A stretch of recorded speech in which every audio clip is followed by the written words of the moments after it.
Victoria Lang grabbed the mop from Daniel's hands and threw it across the hangar floor. "You think you belong here?" Her voice echoed off the steel walls. "You're nothing. You clean toilets. You empty trash. You're invisible, and that's all you'll ever be." 50 workers watched in silence. Nobody moved. Nobody breathed. Daniel Cross looked at the billionaire CEO, then at his 9-year-old daughter crying in the corner. He should have walked away. Instead, he rolled up his sleeve, revealing a scar that made Victoria's face go white. "Ma'am," he said quietly, "your father gave me that mop. Right before I saved his life. Comment the city you're watching from. Let me see how far this story travels." 3 days before the explosion.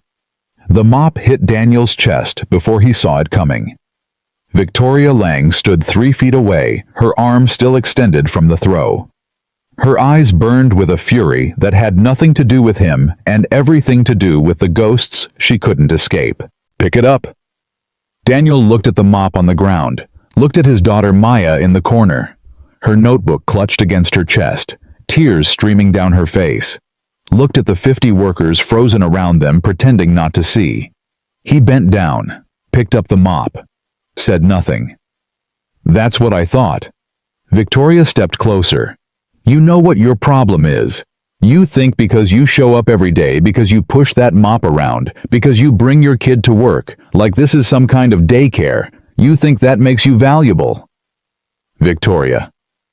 Richard Kane, the CFO, stepped forward with a thin smile. "Maybe we should—" "Shut up, Richard." She didn't take her eyes off Daniel. "I want him to hear this. I want everyone to hear this." She turned to address the hangar. This man, this janitor, let his daughter wander into a restricted testing zone. She was touching classified equipment, military prototypes worth more than every paycheck he'll ever earn combined. Maya's sob echoed across the concrete. Daniel's hands tightened on the mop handle. "She's 9 years old," he said quietly. "She's a liability." Victoria turned back to him. "And so are you. You think mopping floors in a jet hangar makes you special? Makes you part of something bigger?" She laughed. "You're not part of anything.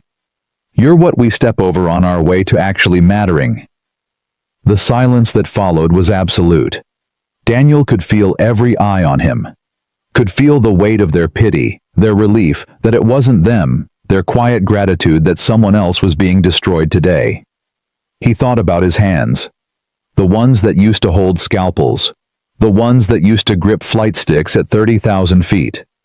The ones that couldn't even hold his wife's hand when she died because the nerve damage made his fingers shake too badly. He thought about Maya. About the half sandwich she'd saved from lunch because she knew money was tight. About the shoes he'd been meaning to replace for 3 months. About the notebook full of jet engine drawings that she'd shown him last night, her voice bright with hope. "Maybe I can work here someday, Daddy. Maybe I can build planes." He thought about walking away. Then Richard Kane laughed. It was a small sound, controlled. The laugh of a man who enjoyed watching someone else bleed. And something in Daniel shifted. "You done?" His voice was calm. Too calm. Victoria blinked. "Excuse me. I asked if you were done." Daniel set the mop against a tool cart. Slowly. Deliberately. "Because when you're finished telling me everything I'm not, I'd like to tell you something about that jet." He pointed to the Apex prototype behind the glass partition. $400 million of aerospace engineering, the future of Vanguard Industries. The make-or-break demonstration that would determine whether Victoria Lang kept her father's company or lost it to the circling board members. "What about it?"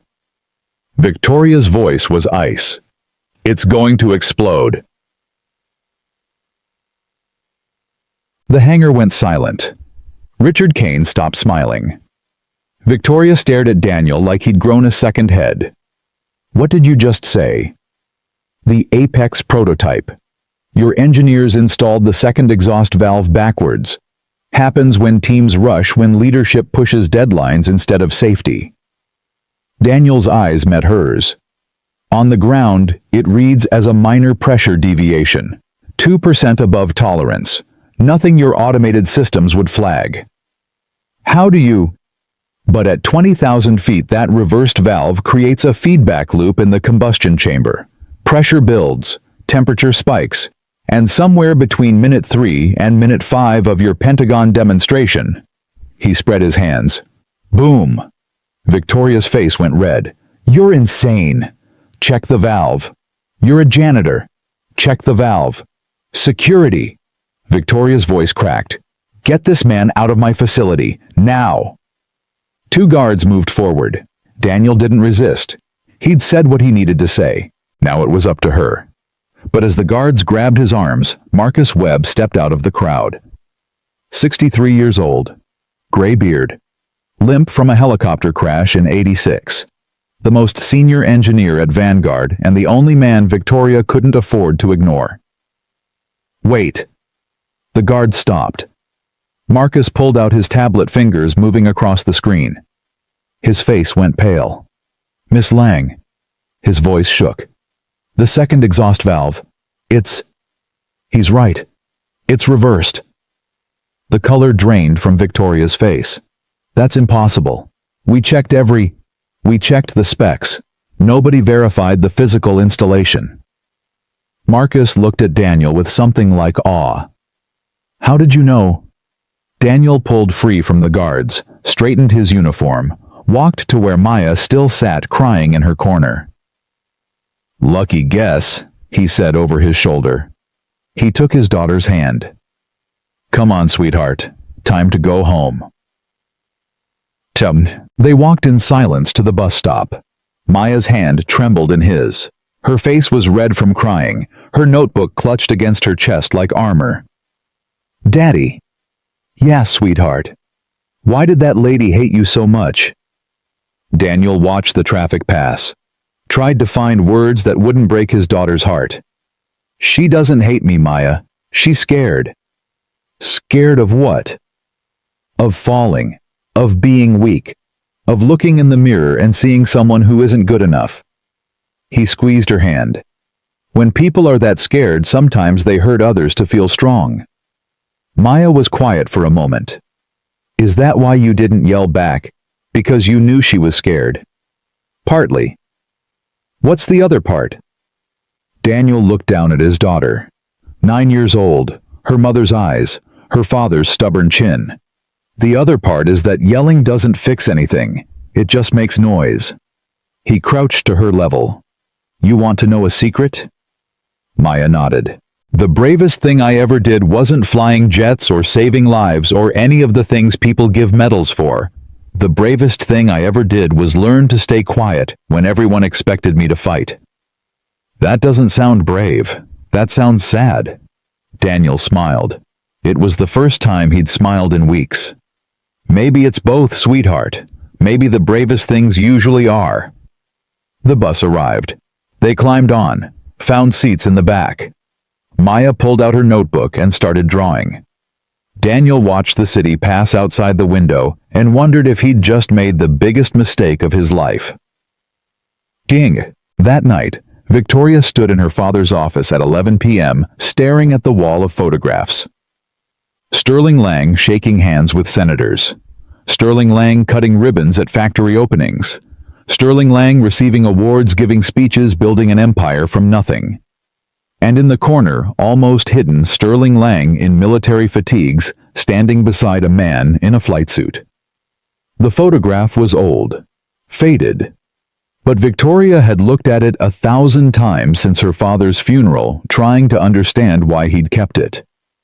Her phone buzzed. Miss Lang. The engineering team finished the diagnostic. The janitor was right. If we'd run the demonstration without fixing that valve... I know. Victoria's voice was hollow. Fix it, quietly. I don't want word getting out that a janitor caught something our engineers missed. Yes, ma'am, but how did he know that kind of diagnostic requires... I don't know, and I don't care. Just fix it. She hung up. But she did care. She cared very much. Who was Daniel Cross? How did a janitor know more about jet engine failure than a team of aerospace engineers? Why did he look at her with pity instead of fear when she was trying to destroy him? Victoria pulled up his personnel file on her laptop. Name: Daniel Cross. Age 36. Position: maintenance staff. Janitorial emergency contact: none. Previous employment classified. She stared at that word. Classified. Janitors didn't have classified work histories. That was military. Government. The kind of designation that meant someone somewhere had decided the public wasn't allowed to know what this man had done. Her phone buzzed again. Richard Kane. Victoria, we need to talk about the janitor situation. What situation? I handled it. You humiliated a man in front of 50 employees, a man who just saved the company from a $400 million disaster. Richard's voice was smooth. Too smooth. The board is going to hear about this. The board works for me. The board is looking for any excuse to remove you. You know that.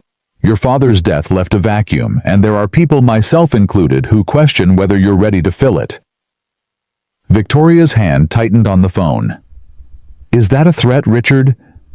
It's a reality check. Fire the janitor, quietly, before this becomes a story. Fire him. He just prevented. He embarrassed you in front of your employees. He showed them that you missed something critical. He made you look weak. Richard paused. Your father never looked weak. Not once. Not ever. The words hit like a slap. I'll handle it, Victoria said. She hung up and stared at Daniel's personnel photo. A tired face, sad eyes, the ghost of someone who used to be more. Fire him. It would be easy. One signature, one severance check, one problem solved. But those eyes. They reminded her of the photograph on her wall. The pilot standing next to her father, the man whose face she'd never been able to clearly see. Victoria pulled up her father's old emails, started searching. Kandahar, 82nd Medical Battalion, Operation Dustfall. She didn't know what she was looking for, but she had a feeling she was about to find it. Daniel's apartment, 2 a.m. Maya was asleep. Daniel sat on the edge of his bed, staring at the scar that ran from his wrist to his elbow. Kandahar, 2009. The hospital bombing that ended everything. He'd been a flight surgeon with the 82nd Medical Battalion. Not just a doctor, a pilot too. Learned to fly during downtime because a crew chief named Rodriguez said he had steady hands and quick instincts, got his wings unofficially, flew combat missions when they were short on pilots. Then came the bomb. He remembered the explosion, the heat, the screaming. He remembered throwing himself over 3 wounded soldiers, feeling the shrapnel tear through his arms, knowing even as it happened that his hands would never be the same. The military gave him a Silver Star. The doctors gave him a diagnosis: permanent nerve damage, career ending. The Air Force gave him an honorable discharge and a pension that didn't cover half his bills. His wife Elena died 3 months later. Complications from childbirth. He was still in physical therapy, hands shaking so badly he couldn't hold a cup of water, couldn't hold her hand, couldn't say goodbye. He came home to a daughter he'd never met and a life that no longer fit. Daniel rolled down his sleeve, covering the scar. Covering the small tattoo beside it, a pair of wings with a medical caduceus. The insignia of the 82nd Medical Battalion. The last piece of the man he used to be. He checked on Maya one more time. She was sleeping with her notebook open, her pencil still in her hand. She'd been drawing again. A jet with the words, "Daddy's plane," written above it. He closed the notebook gently, pulled the blanket over her shoulders. "You'll fly one day," he whispered. "Higher than I ever did." Then he went back to his room and didn't sleep at all. The next morning, 2 days before the explosion. Daniel showed up for work at 6 a.m.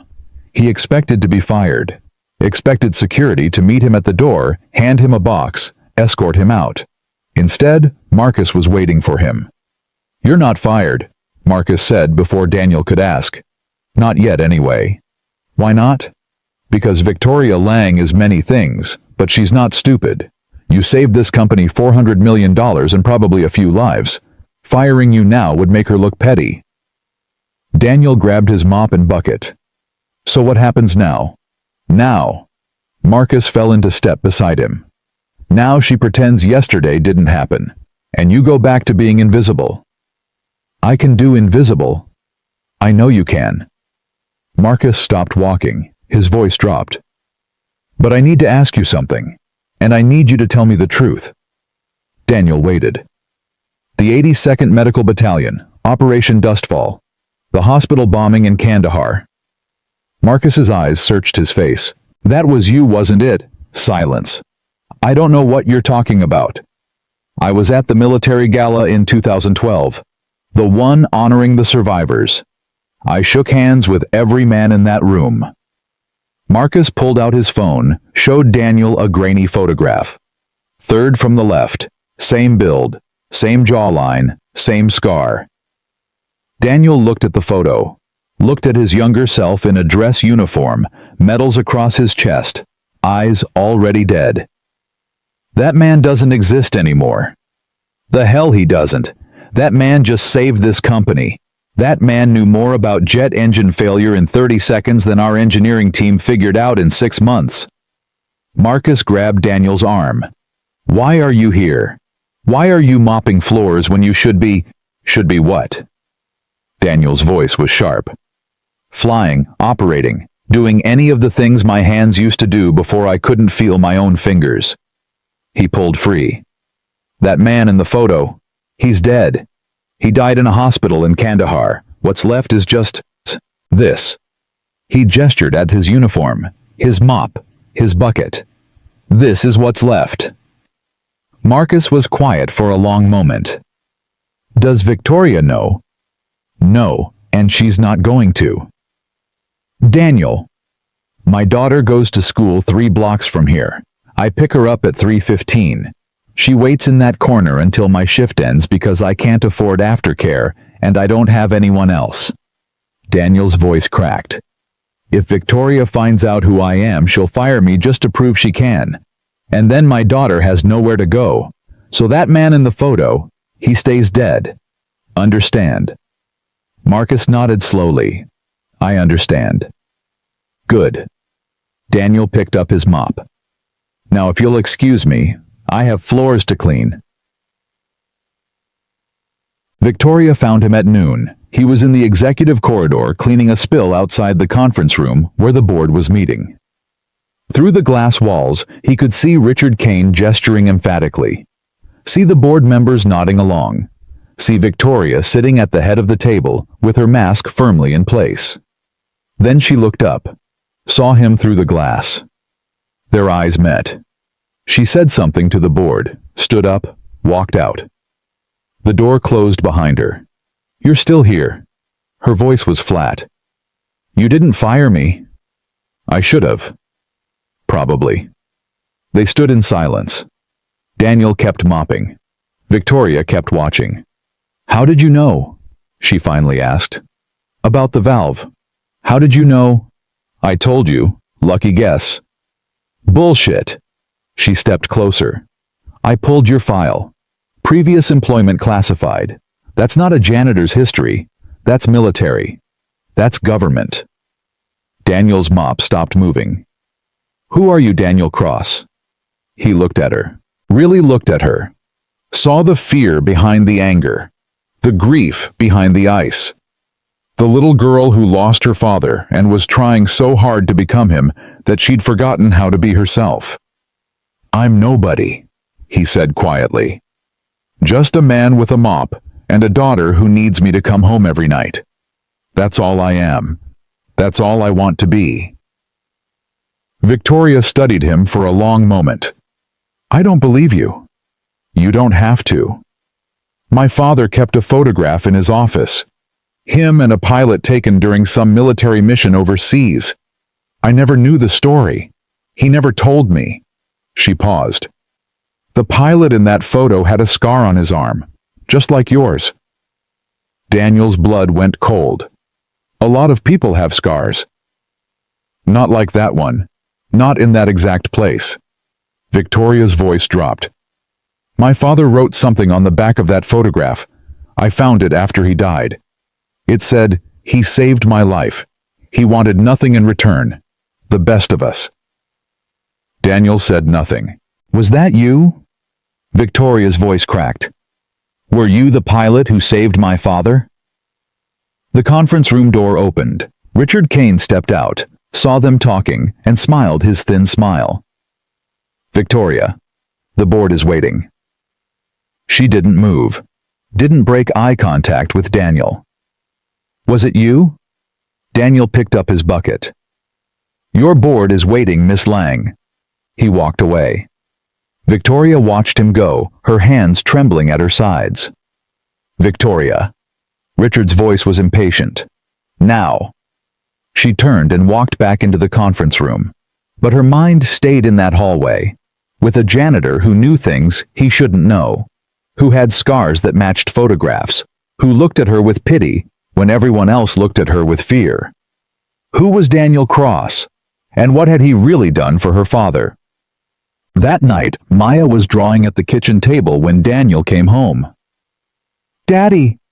She ran to him, threw her arms around his waist. "You're late. I was worried." "Sorry, sweetheart. Long day." He kissed the top of her head. "You eat dinner?" "Mrs. Rodriguez from next door brought soup. She said you looked tired yesterday, and I needed to make sure you ate too." Daniel smiled. Maria Rodriguez, 73 years old, widow, barely surviving on Social Security, but still found ways to take care of everyone else. "I'll thank her tomorrow." "Daddy." Maya looked up at him. "Are you going to lose your job?" "No, sweetheart. Everything's fine." "But that lady was so mean to you, and you didn't do anything wrong." Daniel crouched to her level. "You know what my mom used to tell me? She said that how people treat you says everything about them and nothing about you. That lady is going through something hard. It doesn't excuse what she did, but it explains it." "Do you forgive her?" Daniel thought about Victoria's face when she asked about the photograph, the crack in her voice, the grief she was drowning in. "I think I do, sweetheart. I think I do." Maya hugged him again. "I love you, Daddy." "I love you too, sweetheart, more than all the stars in the sky." He put her to bed, read her a story about a girl who learned to fly, watched her eyes grow heavy and finally close. Then he sat in the dark living room and thought about Sterling Lang. He'd saved the man's life 15 years ago. A sandstorm in Nevada. Sterling's private jet went down during a demonstration flight. Daniel was nearby, part of a training exercise, saw the crash, pulled Sterling from the wreckage before the fuel tank exploded. Sterling wanted to give him money, recognition, a job. Daniel refused it all. He just wanted to go home, to Elena, to the life he thought would last forever. Now Sterling was dead. His daughter was running his company into the ground, and Daniel was mopping floors in the building Sterling had built. The universe had a sick sense of humor. His phone buzzed, a text from an unknown number. "I know who you are. We need to talk." Marcus Daniel stared at the message for a long time. Then he typed back, "Not here, not now, somewhere safe." The reply came instantly. "Tomorrow. 5 a.m. The old hangar, before anyone else arrives." Daniel put down the phone and looked out the window at the city lights. 2 days until the demonstration. 2 days until everything changed. He just didn't know how much. Daniel arrived at the old hangar at 4:47 a.m. The building hadn't been used in years. Dust covered everything.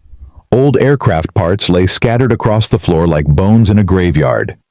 The morning light was just beginning to creep through the cracked windows, casting long shadows across the concrete. Marcus was already there, sitting on an overturned crate, a thermos of coffee in his hands. "You're early," Daniel said. "So are you." Marcus gestured to another crate. "Sit down. We need to talk." Daniel remained standing. "About what?" "About why a decorated war hero is pushing a mop instead of running the engineering department." Marcus took a sip of coffee. "About why a man who saved 23 lives in Kandahar is letting a 34-year-old CEO treat him like garbage. About why you're hiding." "I'm not hiding. I'm surviving." "There's a difference." "Yeah." Daniel finally sat down. "Hiding means you're scared of being found. Surviving means you don't care anymore." Marcus studied him for a long moment. "I don't believe that. I saw your face yesterday when Victoria threw that mop at you. I saw something wake up. Something that's been sleeping for a long time. You saw a man trying not to lose his job. I saw a pilot." Marcus leaned forward. "I saw a surgeon. I saw Captain Daniel Cross of the 82nd Medical Battalion, recipient of the Silver Star. The man who flew into a sandstorm to save a civilian rescue team and then performed emergency surgery on 3 wounded soldiers while his own arms were bleeding out." Daniel's jaw tightened. "That man is dead." "The hell he is." "That man walked into Victoria Lang's office yesterday and told her in front of 50 witnesses that her $400 million jet was going to explode. That's not a dead man. That's a man who still gives a damn." "I give a damn about my daughter. That's it." "Bullshit." Marcus stood up, his limp more pronounced in the cold morning air. "You give a damn about those pilots who are going to fly that jet. You give a damn about the engineers who'll get blamed when something goes wrong. You give a damn about this whole damn company, even though it doesn't deserve you." Daniel was quiet for a long moment. "What do you want from me, Marcus?" "I want you to stop pretending." Marcus pulled out his phone, showed Daniel the photograph again. "I verified it last night. Cross-referenced military records, declassified mission reports, everything I could find. You're not just some janitor who got lucky. You're one of the most decorated combat surgeons in recent history. You flew missions that are still classified. You saved lives that the Pentagon doesn't even acknowledge." "And then I got blown up." Daniel's voice was flat. "And then my wife died. And then I spent 2 years learning how to hold a fork without dropping it. You want to know what I learned in those 2 years, Marcus? I learned that medals don't pay rent.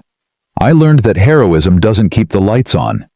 I learned that the only thing that matters is being there for the people who need you. Maya." "Maya." Daniel's voice softened. "She's all I have left. And I'm not going to risk losing her because some CEO has daddy issues and some old engineer thinks I should be more than I am." Marcus was quiet for a moment. Then he sat back down. "Sterling Lang," he said. "You saved his life, didn't you? The sandstorm in Nevada. The crash." Daniel didn't answer. "I was there that day. Not at the crash site, but at the base. I heard the radio chatter. Heard the rescue team screaming that they couldn't get through the storm. And then someone whose call sign I never caught, flew straight into that wall of sand like it was nothing." Marcus's voice dropped. "They said it was impossible. They said no pilot could navigate those conditions. But you did. You pulled Sterling out of that wreckage and saved his life." "He would have done the same for me." "No, he wouldn't have. Sterling Lang was a good man, but he wasn't a pilot. He was a businessman who got lucky." Marcus leaned forward. "You were the luck, Daniel. You were the reason he got to go home to his daughter. The reason Victoria had a father for another 15 years. Daniel stood up, walked to the window, stared out at the runway where he used to watch jets take off. "Does she know?" His voice was barely above a whisper. "Victoria, I don't think so, but she's looking. She pulled your file yesterday. She's asking questions." "Then I need to disappear, find another job, another city." "And Maya?" "You're going to uproot her again, take her away from her school, her friends, the only stability she's ever known. Daniel's hands curled into fists. I don't have a choice. Yes, you do. Marcus walked over to stand beside him. You can stop running. You can tell Victoria the truth. You can... And then what? Daniel spun around. She thanks me, promotes me, gives me a corner office and a company car. He laughed bitterly. You don't know her, Marcus. You don't know what she's capable of. I know she's scared. I know she's drowning. I know she's trying so hard to be her father that she's forgotten how to be herself. That's not my problem. It became your problem the moment you walked into her office and told her that Jet was going to explode. Marcus put a hand on Daniel's shoulder.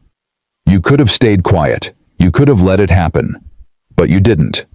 Because somewhere inside that uniform, behind all that pain and grief and loss, there's still a man who can't stand by and watch people die. Daniel's eyes burned. He blinked hard. What do you want me to do? I want you to come to the demonstration on Friday. Not as a janitor. As yourself. As the man who saved Sterling Lang's life. No. Daniel.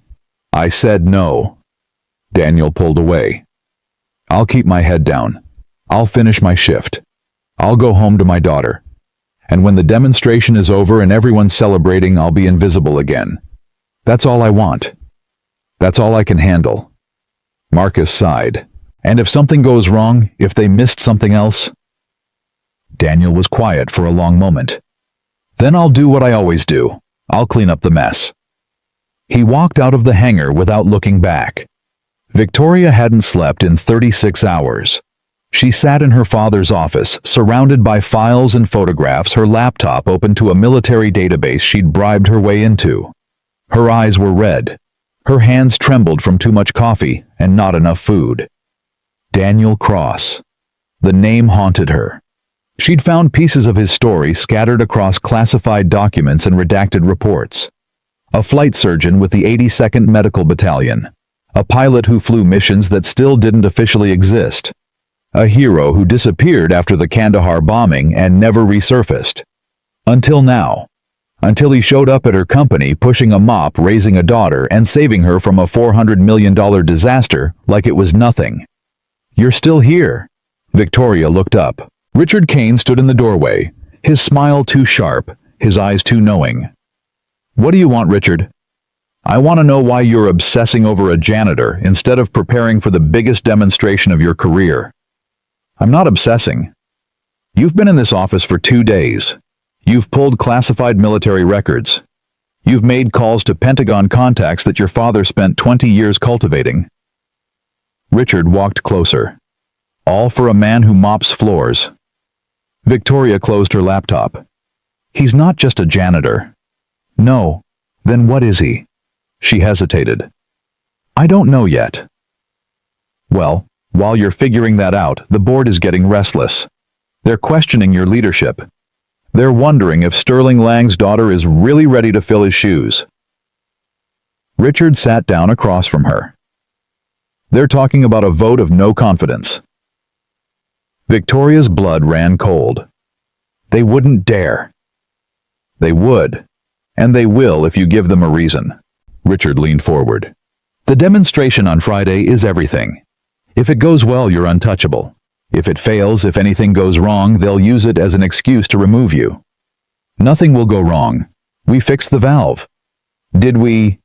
Richard's smile widened. Or did we just fix the problem a janitor found? What about the problems he didn't find? What about the systems he didn't check? Victoria's hands curled into fists. What are you suggesting? I'm suggesting that you stop chasing ghosts and start focusing on what matters. Fire the janitor, quietly, before Friday. Make it look like a budget cut, a performance issue, whatever. Just get rid of him. Why? Because he makes you look weak. Richard stood up. He walked into your office and told you in front of your entire engineering team that you'd missed something critical. That's not something people forget. That's not something the board forgets. He saved the company. He embarrassed you. And in this business, embarrassment is fatal. Richard walked to the door. Fire him, Victoria. before he becomes a bigger problem." He left. Victoria sat alone in the silence, staring at the photograph on her desk.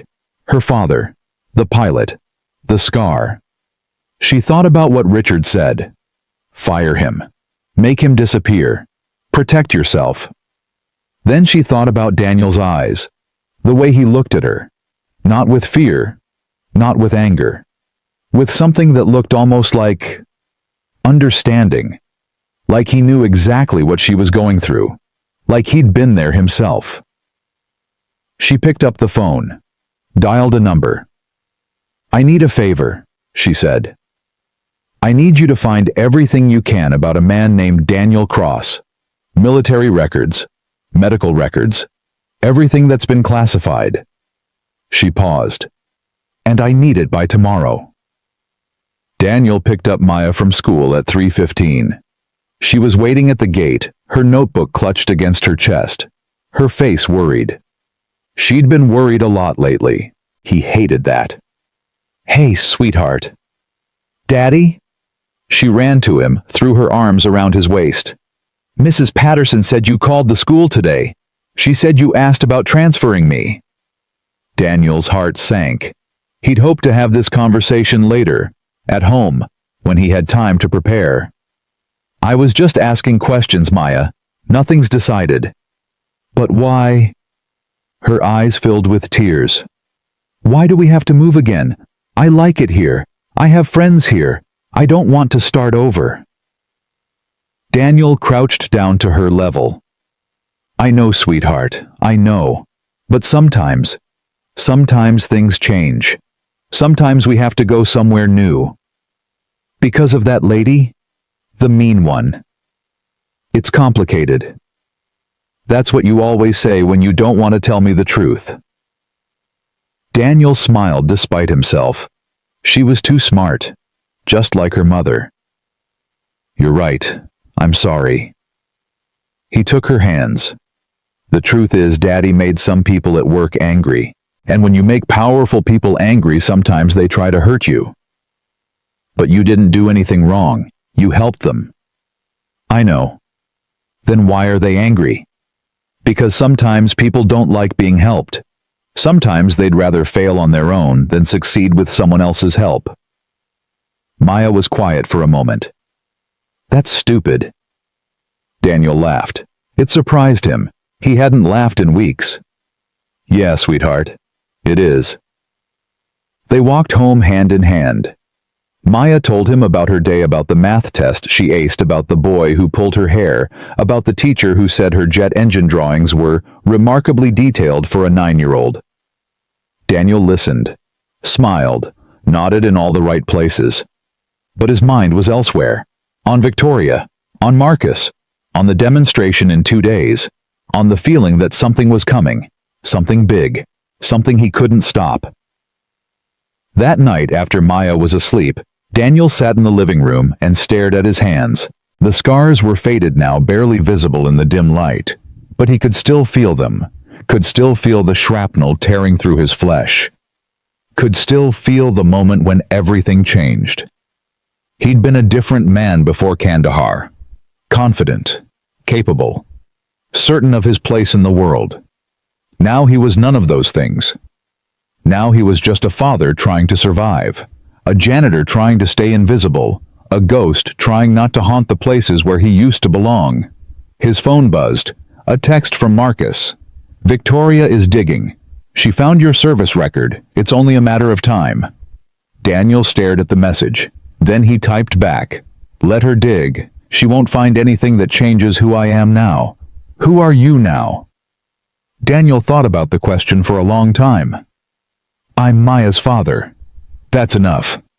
"Is it?" He didn't answer. The next morning, one day before the demonstration, Daniel arrived at work to find Victoria waiting for him. She was standing outside the main entrance, arms crossed, no entourage, no executives, no Richard Kane whispering in her ear. Just her. "We need to talk," she said. "I have floors to clean." "They can wait." Daniel hesitated. Every instinct told him to walk away, to keep his head down, to stay invisible. But something in her voice stopped him. Something that sounded almost like desperation. 5 minutes, he said. She led him to a small conference room on the second floor, closed the door, stood by the window with her back to him. I found your file, she said. Your real file. The one the Pentagon doesn't want anyone to see. Daniel said nothing. 82nd Medical Battalion. Flight surgeon. Combat pilot. Silver Star for valor. Her voice trembled. 23 confirmed saves. Missions in Afghanistan, Iraq, classified operations in places that don't officially exist. That was a long time ago. You were there when the hospital was bombed. You shielded 3 soldiers with your own body. You kept operating on the wounded even after shrapnel destroyed your hands. She turned to face him. Her eyes were wet. You're a hero, Daniel, an actual hero. And you're mopping floors in my father's company. Your company now. Is that supposed to make me feel better? It's supposed to remind you that the past doesn't matter, only the present. Victoria laughed bitterly. Easy to say when your past is full of medals and glory. My past is full of dead friends and a wife I couldn't save. Daniel's voice hardened. My past is full of nights when I can't sleep because I hear the screaming. My past is full of looking at my daughter and wondering if I'm enough, if I'll ever be enough. The room went silent. Victoria stared at him like she was seeing him for the first time. Nevada, she said softly. The sandstorm. That was you, wasn't it? Daniel didn't answer. My father's jet went down during a demonstration. Everyone said it was impossible to reach him. The storm was too strong, the visibility too low. But someone flew through anyway. Someone pulled him from the wreckage. Someone saved his life. Her voice cracked. That someone was you. It doesn't matter. It matters to me. Victoria walked toward him. He talked about you, you know. Not often. Not to many people. But sometimes late at night he'd tell me about the pilot who refused a medal. The pilot who just wanted to go home. I had someone waiting for me. Elena. Daniel's chest tightened. You found that too. I found everything. Victoria stopped a foot away from him. I found the marriage certificate, the birth certificate for Maya, the death certificate for your wife. Her voice dropped. I'm so sorry, Daniel. I'm so sorry for what you've lost. Don't. Don't what? Don't feel sorry for me. I don't need your pity. It's not pity, it's... She struggled to find the word. It's recognition. It's seeing someone for who they really are, not who they pretend to be. Daniel looked at her, really looked at her. And for the first time, he saw past the CEO, past the ice, past the armor she wore like a second skin. He saw a daughter who lost her father. A woman drowning in grief.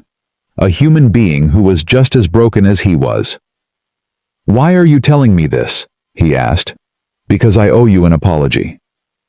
Victoria's voice shook. For the mop. For the things I said.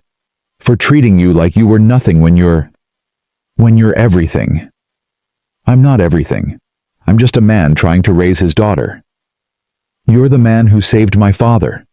The man who gave me 15 more years with him. Tears ran down her face. Do you know what that means to me? Do you have any idea? Daniel thought about Maya.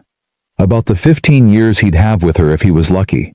About all the moments, the drawings, the questions, the hugs that made everything else bearable. Yeah, he said quietly. I think I do. They stood in silence for a long moment. Then Victoria did something that surprised them both. She hugged him. It was awkward, uncertain, the embrace of two people who'd forgotten how to be vulnerable. But it was real. I'm sorry, she whispered into his shoulder. I'm so sorry. Daniel hesitated. Then slowly he put his arms around her. I know, he said. Me too. They stayed like that for a long moment. Two broken people holding each other up. Then the door burst open. Richard Kane stood in the doorway, his face twisted with something between shock and triumph. Well, he said, his voice dripping with false surprise. "Isn't this cozy?"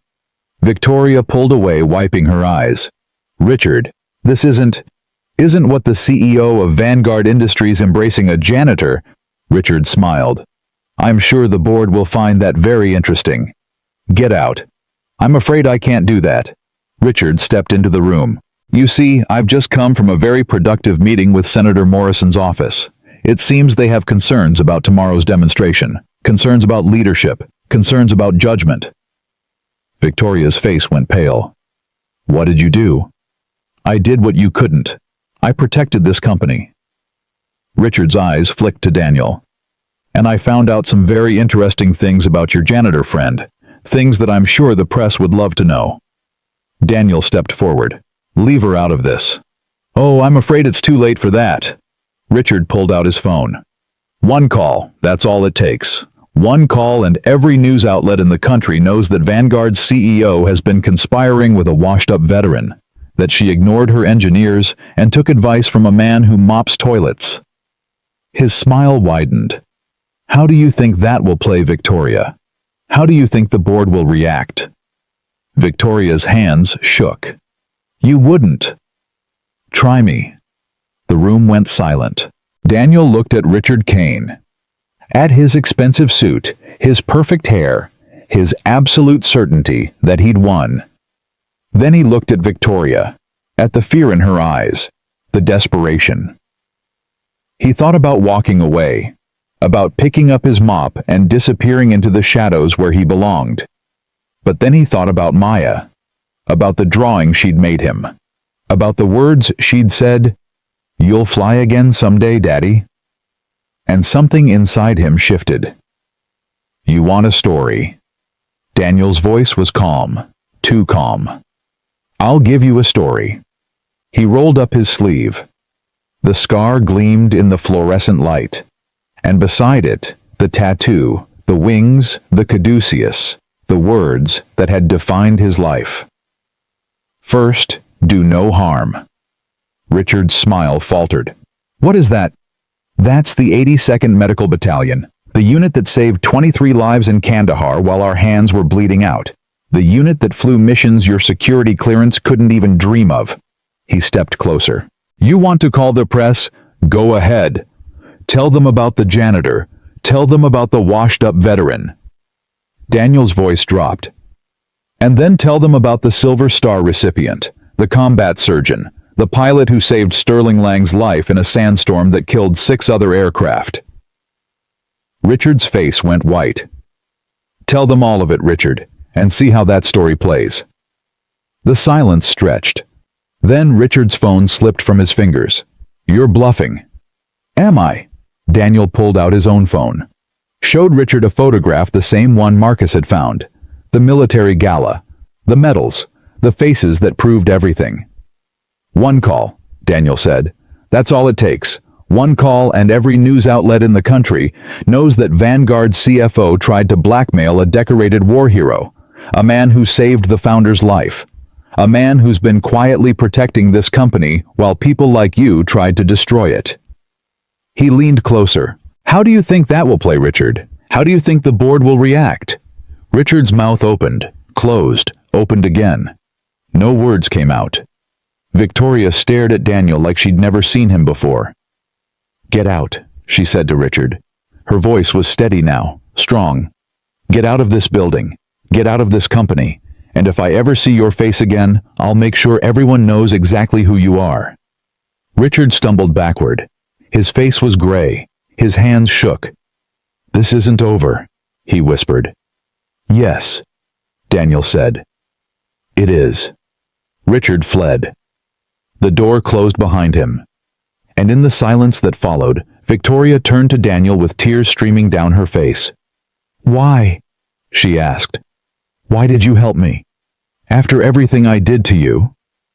Daniel looked at her, at the woman who'd thrown his mop, who'd called him nothing, who'd made his daughter cry, and he saw someone else entirely. "Because you're worth saving," he said. "You just forgot."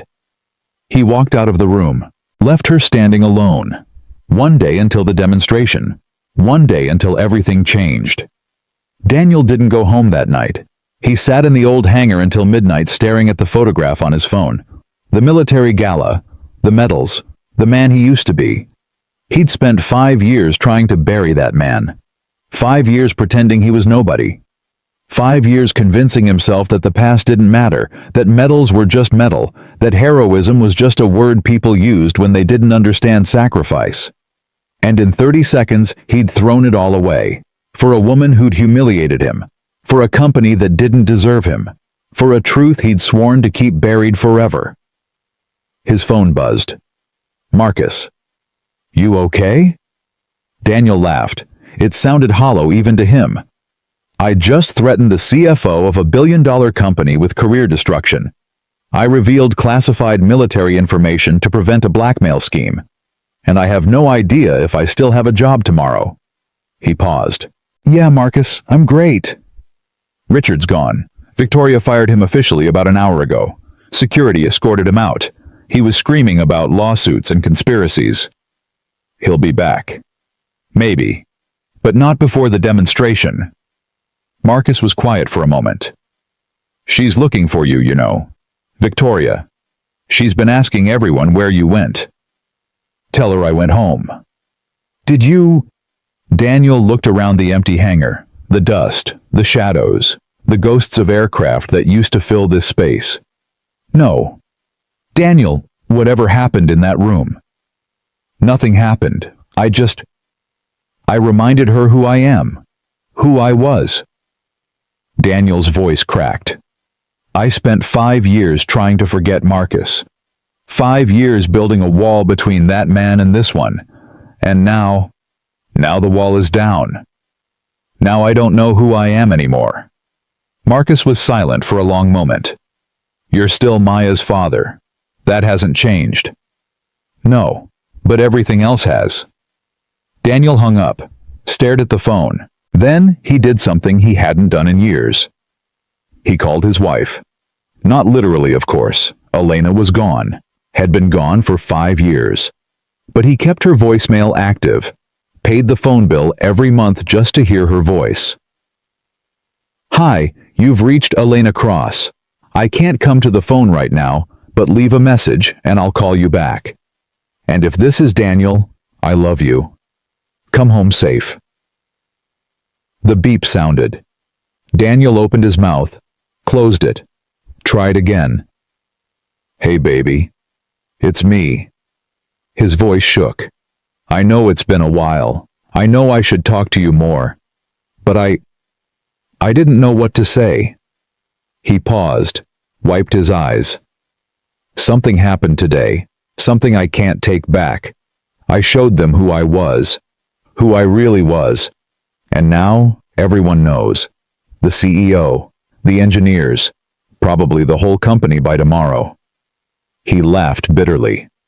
"You always said I was terrible at hiding. You said my face gave everything away. Guess you were right." He looked at the photograph again. The young man in the dress uniform, the medals, the certainty in those eyes. "I miss that guy, Elena. I miss knowing who I was. I miss being sure of anything." His voice dropped. "But mostly I just miss you. I miss your laugh, your smell. The way you'd hold my hands when they were shaking and tell me everything would be okay." He closed his eyes. "I'm trying to be okay. For Maya. For us. But sometimes I forget what okay feels like." The voicemail beeped. Time limit reached. Daniel set down the phone, sat in the darkness, and waited for morning. The demonstration day arrived under a sky that couldn't decide between rain and sun. Daniel had slept maybe 2 hours. His uniform was wrinkled. His eyes were red. But he showed up anyway, picked up his mop, started working. Because that's what he did. That's who he was now. Not a hero, not a pilot, just a man who cleaned floors and kept his head down. Except today, people looked at him differently. The engineers who used to ignore him nodded as he passed. The security guards who used to look through him met his eyes. Someone had talked.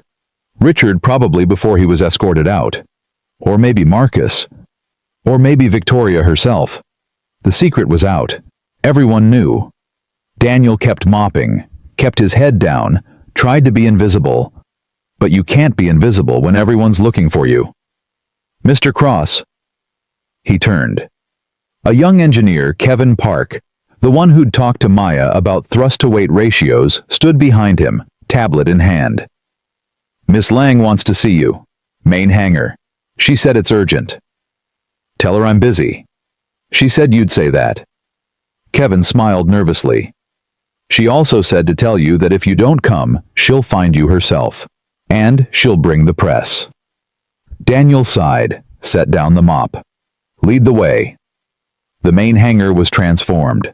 Pentagon representatives in dress uniforms, defense contractors in expensive suits, journalists with cameras and microphones. Senator Morrison in the center of it all, shaking hands and making promises. And at the heart of everything, the Apex prototype. $400 million of aerospace engineering gleaming under the industrial lights. The most advanced fighter jet ever built. The future of American air superiority. Victoria stood beside it, delivering a speech to the assembled crowd. She wore a navy blue suit instead of her usual black. Her hair was pulled back. Her voice was steady and strong. And with this demonstration, Vanguard Industries proves once again that we are the leaders in aerospace innovation. The Apex prototype represents not just technological advancement, but American excellence. The same excellence my father built this company on 30 years ago. Applause rippled through the crowd. Daniel hung back near the entrance, watching from the shadows. Kevin had disappeared. The mop was gone. He was just another face in the crowd now. Except Victoria's eyes found him anyway. She paused mid-sentence, just for a moment. Their eyes met across the hangar. Then she looked away and continued her speech. Today, we show the world what Vanguard is capable of. Today we honor my father's legacy. Today we fly. More applause. The crowd shifted. Engineers began final preparations.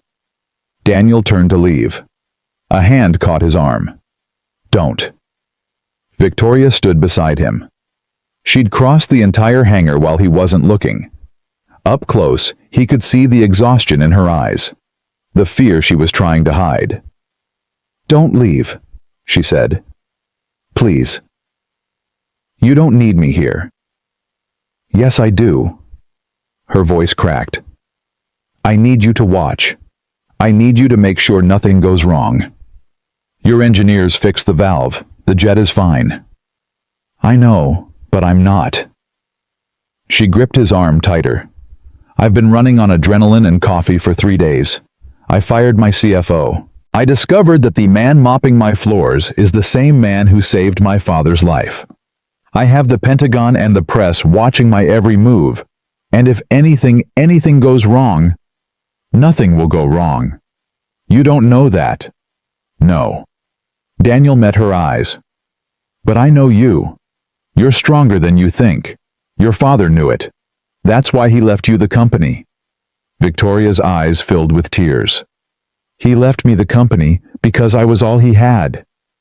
He left you the company because you were all he needed. She stared at him for a long moment. Then she let go of his arm. Stay, please, just until it's over. Daniel looked at the jet, at the engineers, at the crowd of powerful people waiting to see something amazing.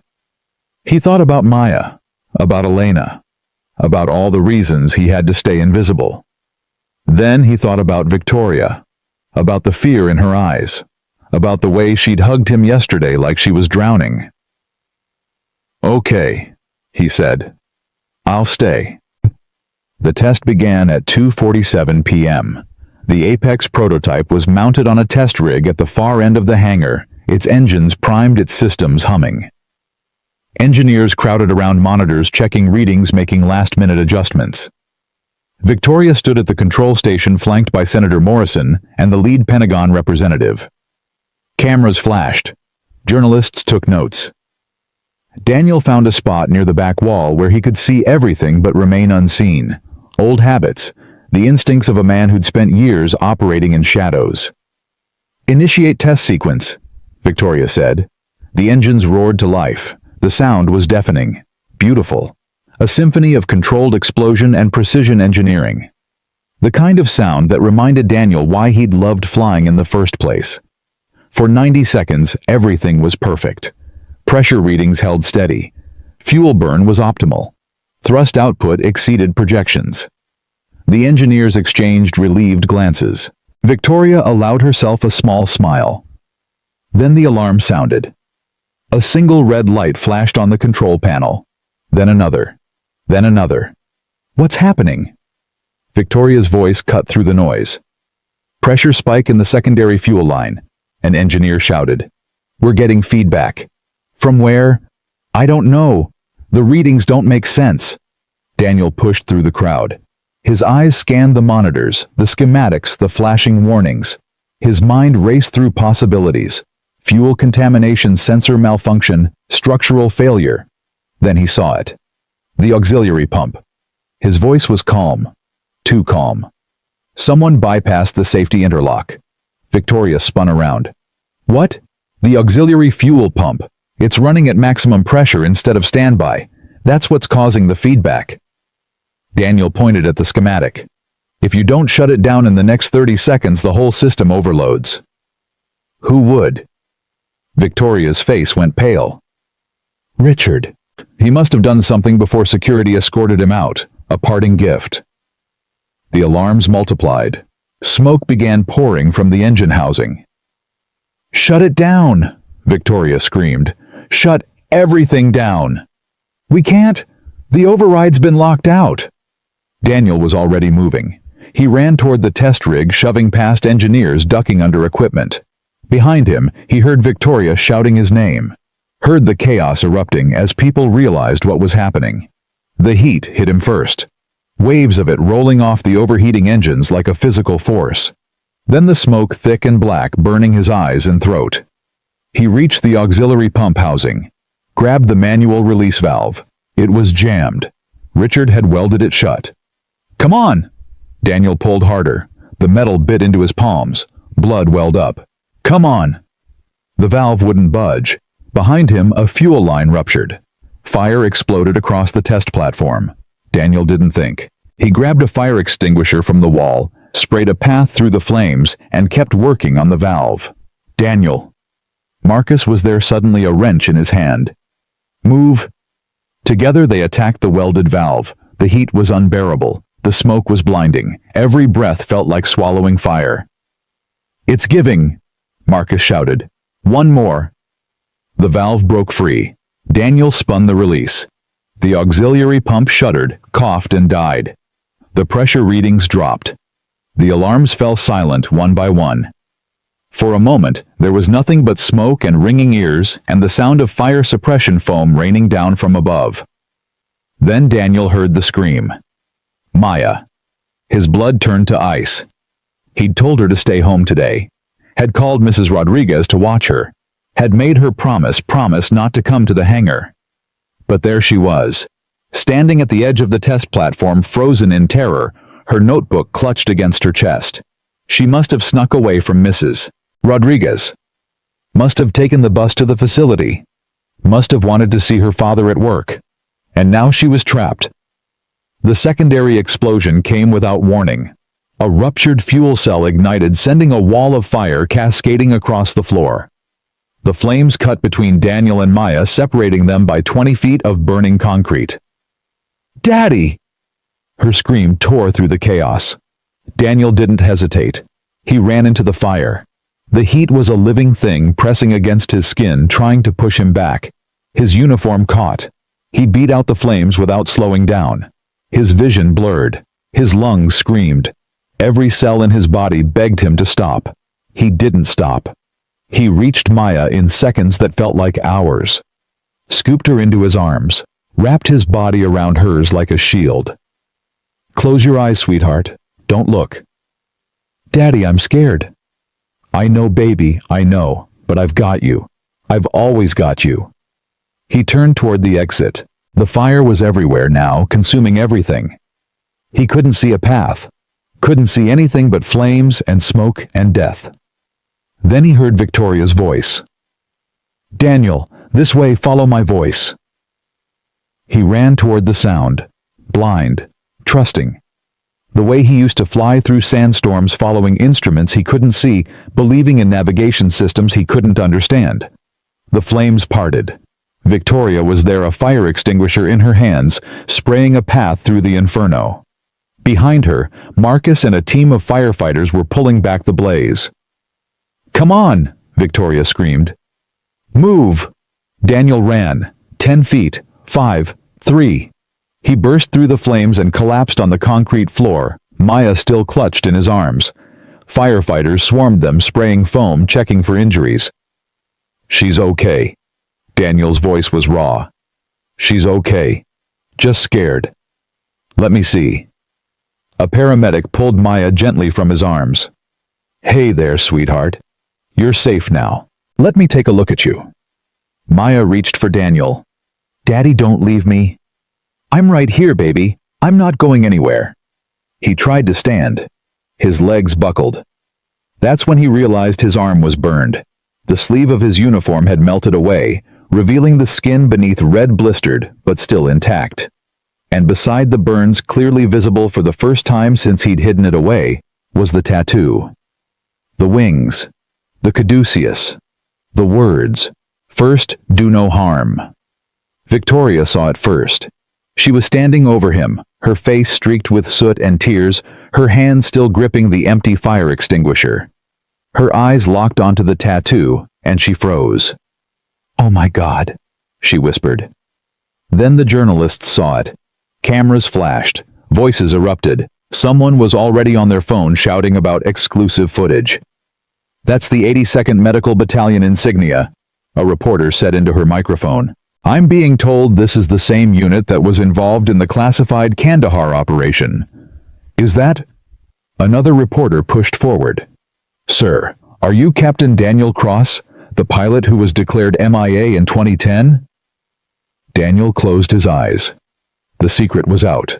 All of it. "Everyone back?" Victoria's voice cut through the chaos like a blade. "This man just saved my life and the life of his daughter. You will give him space, or I will have every single one of you escorted off this property." The journalists hesitated. "Now." They backed away. Victoria knelt beside Daniel. Her hand found his, the burned one, and held it gently. "I'm sorry," she said. "I'm so sorry. This is my fault. All of it. Richard, the sabotage. Everything." "It's not your fault."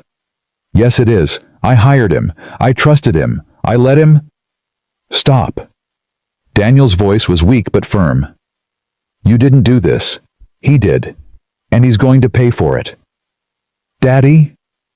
Maya's voice, small and scared. "Daddy, are you hurt?" Daniel turned his head.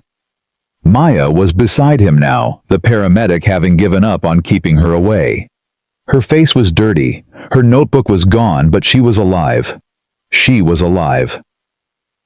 "I'm okay, sweetheart. Just a little toasted." "You saved me." "That's my job." "No." Maya shook her head. Tears streamed down her face. "That's not your job. Your job is mopping floors. You saved me because you're a hero." Daniel's throat tightened. "I'm not a hero, Maya." "Yes, you are." She took his hand, the one that wasn't burned, and held it tight. "You're my hero. You've always been my hero." The tears came then. The ones he'd been holding back for 5 years. The ones he'd buried with Elena, with his career, with the man he used to be. He pulled Maya close and let himself cry. The paramedics loaded Daniel onto a stretcher 20 minutes later. The burns were 2nd degree. Painful, but not critical. He'd need treatment, maybe a skin graft, definitely weeks of recovery. But he'd live. Maya refused to leave his side. Victoria had tried to arrange for someone to take her home, but the girl had grabbed Daniel's hand and wouldn't let go. "I'm staying with my daddy." Nobody argued. As they wheeled him toward the ambulance, Victoria walked alongside. The demonstration is ruined, she said quietly. The jet is destroyed. The Pentagon is furious. The board is calling for my resignation. What are you going to do? I don't know. She laughed bitterly. For the first time in my life, I genuinely don't know. Yes, you do. She looked at him. You're going to tell them the truth, Daniel said. About Richard, about the sabotage, about everything. And then you're going to rebuild. With what my reputation is destroyed. My company is in flames, literally. Your company is still standing. Your people are still standing. Daniel met her eyes. I've seen buildings collapse. I've seen careers end. I've seen men lose everything and find the strength to start again. You can do the same. How do you know? Because you're Sterling Lang's daughter. And Sterling Lang never quit on anything in his life. Victoria's eyes filled with tears. I don't know how to be him. Then don't be him. Be better. The paramedics stopped at the ambulance, started preparing to load Daniel in. Victoria gripped his hand one last time. I'm going to make this right, she said. I promise. Everything you've lost, everything you've sacrificed, I'm going to make it right. You don't owe me anything. I owe you everything. Her voice cracked. My father's life, my company, my own life, twice now. She leaned down and kissed his forehead. Rest. Heal. Let me handle the rest. She stepped back. The paramedics loaded Daniel into the ambulance. Maya climbed in beside him, still holding his hand, still refusing to let go. Daddy. Yes, sweetheart. That lady isn't so mean anymore. Daniel laughed. It hurt his burned skin, but he laughed anyway. No, sweetheart. I don't think she is. The ambulance doors closed, and as they drove away from the burning hangar, Daniel looked at his daughter, covered in soot, exhausted but alive, and felt something he hadn't felt in years. Hope. The hospital room was quiet. Daniel had been there for 6 hours. The doctors had treated his burns, bandaged his hands, pumped him full of painkillers. Maya was asleep in a chair beside his bed, her head resting on his arm. He should have been sleeping too. The drugs were making everything fuzzy. But every time he closed his eyes, he saw the flames, heard Maya's scream, felt the heat pressing against his skin. Some memories didn't let you rest. A knock on the door. Victoria stepped in, still wearing her soot-stained suit. She looked like she hadn't slept either. I thought you'd still be at the hangar, Daniel said. The fire department has it contained. The investigators are doing their thing. The board can wait until morning. She pulled a chair beside his bed. How are you feeling? Like I ran into a burning building. Technically you did. Technically I saved your jet, or what's left of it. Victoria smiled. It was the first real smile he'd seen from her. Not the corporate mask, not the ice. Something genuine. The preliminary investigation found Richard's sabotage, she said. He'd been planning it for weeks. Apparently he thought if the demonstration failed, the board would remove me and put him in charge. Did they know the board? Some of them. Victoria's smile faded. Senator Morrison is launching a full investigation. Several board members have already resigned. By tomorrow, half the company leadership will be gone. Including you. That depends. On what? Victoria was quiet for a long moment. On whether I can convince them that Vanguard is worth saving. That I'm worth saving. And how are you going to do that?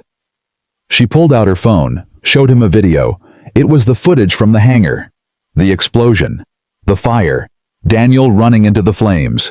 Daniel carrying Maya through the inferno. Daniel collapsing with his daughter in his arms. And at the end, a close-up of his tattoo. This video has been viewed 40 million times in the last 6 hours, Victoria said. Every major news network is running it. The headline is the same everywhere. Hero janitor saves daughter in aerospace explosion. Daniel stared at the screen. They're calling you a hero, Daniel. The whole country.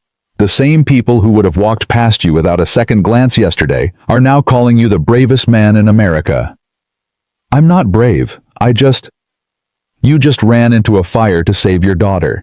You just exposed a saboteur. You just prevented a catastrophe that could have killed dozens of people. Victoria put the phone away. That's not nothing. That's everything. Daniel looked at Maya still sleeping beside him. I just wanted to keep her safe. I know. That's what makes it heroic. They sat in silence for a moment. Then Victoria reached into her bag and pulled out a photograph. It was the one from her father's office. Sterling Lang shaking hands with a pilot in military fatigues. The same photograph Daniel had been avoiding for 15 years. I found this after the funeral, Victoria said. I never knew the story behind it. My father never told me. He didn't like talking about that day. Will you tell me? Daniel looked at the photograph, at his younger self, at the man he used to be, and for the first time in 5 years, he told the truth. It was 2010. A sandstorm in Nevada. Your father was there for a demonstration similar to today, actually. His jet went down during a test flight. Pilot error, mechanical failure, nobody knows for sure. He paused. I was nearby, part of a training exercise. When the distress call came through, everyone said it was impossible. The storm was too strong. Visibility was zero. Any rescue attempt would be suicide. But you went anyway. Yeah, I went anyway. Why? Daniel was quiet for a long moment. Because I heard his voice on the radio. Heard him say he had a daughter waiting for him at home. A little girl who needed her father. His voice cracked. And I thought about my own daughter. The one I'd never met. The one who was growing inside Elena while I was flying missions halfway around the world. He looked at Victoria. I couldn't let another father not come home. Victoria's tears fell silently. You saved him for me. I saved him for both of us. She reached out, took his hand. Thank you, she whispered. For everything, for my father, for the company, for today, for... She couldn't finish. You're welcome. They stayed like that for a long time, two broken people holding each other up. Then Maya stirred, opened her eyes. Daddy, is the mean lady here again? Victoria laughed through her tears. Yes, sweetheart. The mean lady is here, but I'm trying not to be mean anymore. Maya considered this seriously. Okay, she said finally. But you have to promise. I promise. Pinky promise. Victoria extended her pinky. Maya wrapped her small finger around it. There, Maya said, satisfied. Now you can't break it. Daniel watched them, his daughter and the woman who'd humiliated him, connected by a pinky promise in a hospital room at midnight. And despite everything, the burns, the fear, the uncertainty, he smiled. Maybe hope wasn't such a foreign feeling after all. The morning after the fire, Daniel woke to find his hospital room filled with flowers. Roses, lilies, sunflowers, arrangements from people he'd never met, cards from strangers across the country. The nurses had stopped trying to find space for them hours ago. You're famous, Daddy. Maya sat cross-legged on his bed, flipping through a stack of cards. Her face was clean now, her hair brushed her notebook, replaced by a new one, a gift from Victoria delivered sometime during the night. I don't want to be famous. Too late. Maya held up her phone, another gift from Victoria. You have a hashtag. Daniel groaned. A what? A hashtag. It's like when everyone talks about the same thing online. She showed him the screen. Hero Janitor is trending. That means millions of people are talking about you. Wonderful. There's also #single dad hero and #tattoo reveal and... Maya squinted at the screen. What does zaddy mean? Daniel grabbed the phone. You don't need to know that. A knock on the door saved him from further explanation.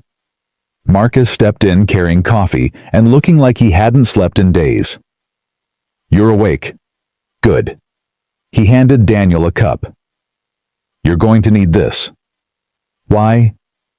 Because there's a line of reporters outside the hospital. Because the Pentagon has requested a formal interview. Because Senator Morrison wants to give you a medal. Marcus sat down heavily. And because Victoria Lang is about to hold a press conference that's going to change everything. Daniel set down the coffee. What kind of press conference? The kind where she tells the truth. All of it. Richard's sabotage. Your identity. The connection to her father. Marcus met his eyes. She's going to tell the world who you really are, Daniel. And she's going to do it with or without your permission. The coffee suddenly tasted bitter. I didn't ask for this. I know, but it's happening anyway. Marcus leaned forward. The question is, are you going to hide in this hospital room and let other people tell your story? Or are you going to stand up and tell it yourself? Daniel looked at Maya. She was watching him with those serious eyes, her mother's eyes. What do you think, sweetheart? Maya considered the question carefully, the way she always did. I think Mom would want you to stop hiding. The words hit him like a punch. She always said you were too good at disappearing, Maya continued. She said you'd rather be invisible than admit you were special. She took his hand. But you are special, Daddy, and I think it's okay for other people to know that too. Daniel's throat tightened. 5 years. 5 years of hiding. 5 years of convincing himself that the past didn't matter, that medals were just metal, that the man he used to be was dead and buried. And his 9-year-old daughter had just demolished all of it with a single sentence. Okay, he said quietly. Okay. Marcus stood up. I'll tell Victoria you're ready. Ready for what? For whatever comes next. Victoria's press conference was scheduled for noon. Daniel watched it from his hospital bed. Maya curled up beside him, Marcus standing in the corner with his arms crossed. The conference room at Vanguard was packed. Journalists filled every seat. Cameras lined the walls. The Vanguard logo hung behind the podium slightly crooked. No one had bothered to straighten it after the chaos of the previous day. Victoria stepped up to the microphone. She looked different. Not the ice queen who'd thrown a mop at Daniel 3 days ago. Not the corporate mask he'd seen her wear in board meetings. Something had shifted. Something real. Thank you for coming, she said. Her voice was steady, but softer than usual. I know you have questions. I'm going to try to answer them. But first I need to tell you a story. She paused, took a breath. 3 days ago, a man I'd never met walked into my hangar and told me that my $400 million prototype was going to explode. I didn't believe him. I insulted him. I had security escort him out. Her voice cracked. That man was Daniel Cross, and he was right. The journalists erupted with questions. Victoria raised her hand. Please, let me finish. Silence. Daniel Cross is not just a janitor. He's a decorated combat veteran, a former flight surgeon, a pilot who flew missions that are still classified. 15 years ago, he saved my father's life in a sandstorm in Nevada. He asked for nothing in return. He disappeared into obscurity and never looked back. She gripped the podium. Yesterday, that same man ran into a burning hangar to save his daughter. He exposed a sabotage plot that could have killed dozens of people, and he did it all while this company treated him like he was invisible. Victoria looked directly into the camera. Daniel felt like she was looking directly at him. I was wrong. About him. About everything. Her voice dropped. My father built this company on a simple principle that people matter more than profits. That integrity matters more than image. That doing the right thing even when it's hard, even when no one's watching, is what separates leaders from followers. She straightened. I forgot that. In my desperation to prove I was strong enough to fill my father's shoes, I forgot what those shoes were actually made of. I became someone he wouldn't recognize.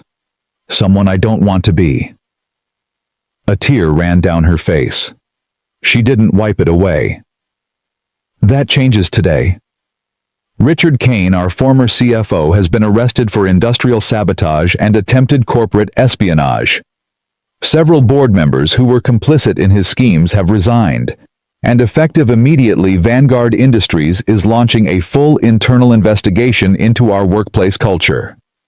The journalists stirred, more questions forming. But that's not enough. Victoria's voice strengthened. Daniel Cross showed me what real leadership looks like, not through speeches or press conferences, but through action, through sacrifice, through the willingness to do what's right, even when the cost is everything. She reached into her pocket and pulled out a photograph. Daniel's breath caught. It was the photograph from her father's office. Sterling Lang shaking hands with a young pilot in military fatigues. "This is my father with the man who saved his life," Victoria said, holding up the image. "For 15 years I didn't know who this pilot was. My father never told me. He just kept this photograph in his desk and looked at it whenever he needed to remember what courage looked like." She set the photograph down. "Now I know. And now you know too." She looked into the camera again. Daniel Cross is a hero, not because of his medals or his missions or anything he did in the past. He's a hero because when it mattered, when his daughter was in danger, when lives were on the line, he didn't hesitate. He ran into the fire. Her voice broke. "That's the kind of man my father believed in. That's the kind of man I want to believe in too." She stepped back from the podium. "I'll take your questions now." The room exploded. Daniel turned off the television. Maya was looking at him with wide eyes. "Daddy, she said you're a hero." "I heard." "She said you saved her daddy." "I know." "Did you really fly through a sandstorm?" Daniel closed his eyes. The memories were there waiting. The wall of sand, the screaming wind, the voice on the radio, Sterling Lang calm, despite his terror, saying he had a daughter at home who needed him. "Yeah, sweetheart, I really did." "Why didn't you ever tell me?" He opened his eyes, looked at his daughter, the only good thing he'd managed to create in a life full of destruction. "Because I didn't want you to know the man I used to be. I wanted you to know the man I am now." "But Daddy," Maya's voice was small, "they're the same person." The words hung in the air. Daniel had spent 5 years trying to separate himself from his past, trying to convince himself that Captain Daniel Cross, the pilot, the surgeon, the hero, was a different person entirely, someone who died in a hospital bombing and never came back. But Maya was right. They were the same person. They'd always been the same person. The door opened. Victoria stepped in, still wearing the same suit from the press conference. Her eyes were red. Her hands were shaking. "I hope you don't mind," she said. "I wanted to see you before the chaos started." "What chaos?" "The Pentagon called. They're fast-tracking your official recognition. The medals you refused 15 years ago. They want to give them to you again, publicly this time." She sat down in the chair beside his bed. "The president wants to meet you." Daniel stared at her. "The president?" "Of the United States, yes." Victoria almost smiled. "Apparently saving a billionaire's life and exposing corporate sabotage qualifies you for a White House visit." "I don't want to meet the president." "I know, but you might not have a choice." Victoria's smile faded. "The story is everywhere, Daniel. Every network, every newspaper, every social media platform. You can't put this back in the box." Daniel looked at the flowers filling his room, at the cards from strangers, at his daughter watching him with those serious eyes. "What do you want?" he asked Victoria. "What do you mean? You didn't come here to tell me about the Pentagon. You came here for something else. What is it?" Victoria was quiet for a long moment. Then she reached into her bag and pulled out a folder. "I want to offer you a job." Daniel almost laughed. "A job doing what? Mopping floors in a bigger hangar?"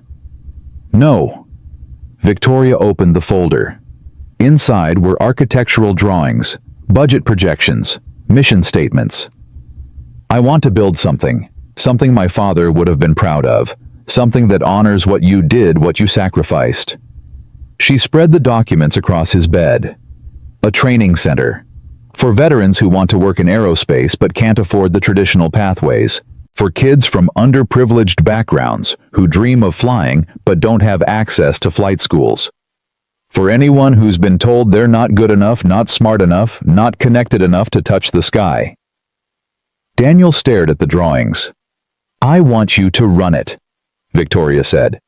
Not as a janitor, not as a figurehead, as a leader. Someone who can teach the next generation what real courage looks like. I'm not a teacher. You're wrong. Victoria's voice softened. You taught me more in 3 days than anyone has in my entire life. About strength. About sacrifice. About what it really means to lead. She pointed to a drawing of a building. This will be called the Sterling Cross Center. Named for my father and for you. A place where people like you, people who've been overlooked and underestimated and forgotten, can find their wings again. Daniel's hands trembled as he picked up the documents. Why? He asked. Why would you do this for me? Because you did it for my father. Because you did it for me. Victoria met his eyes. And because I spent 34 years believing that strength meant never needing anyone. You showed me how wrong I was. She stood up. You don't have to decide now. Take your time.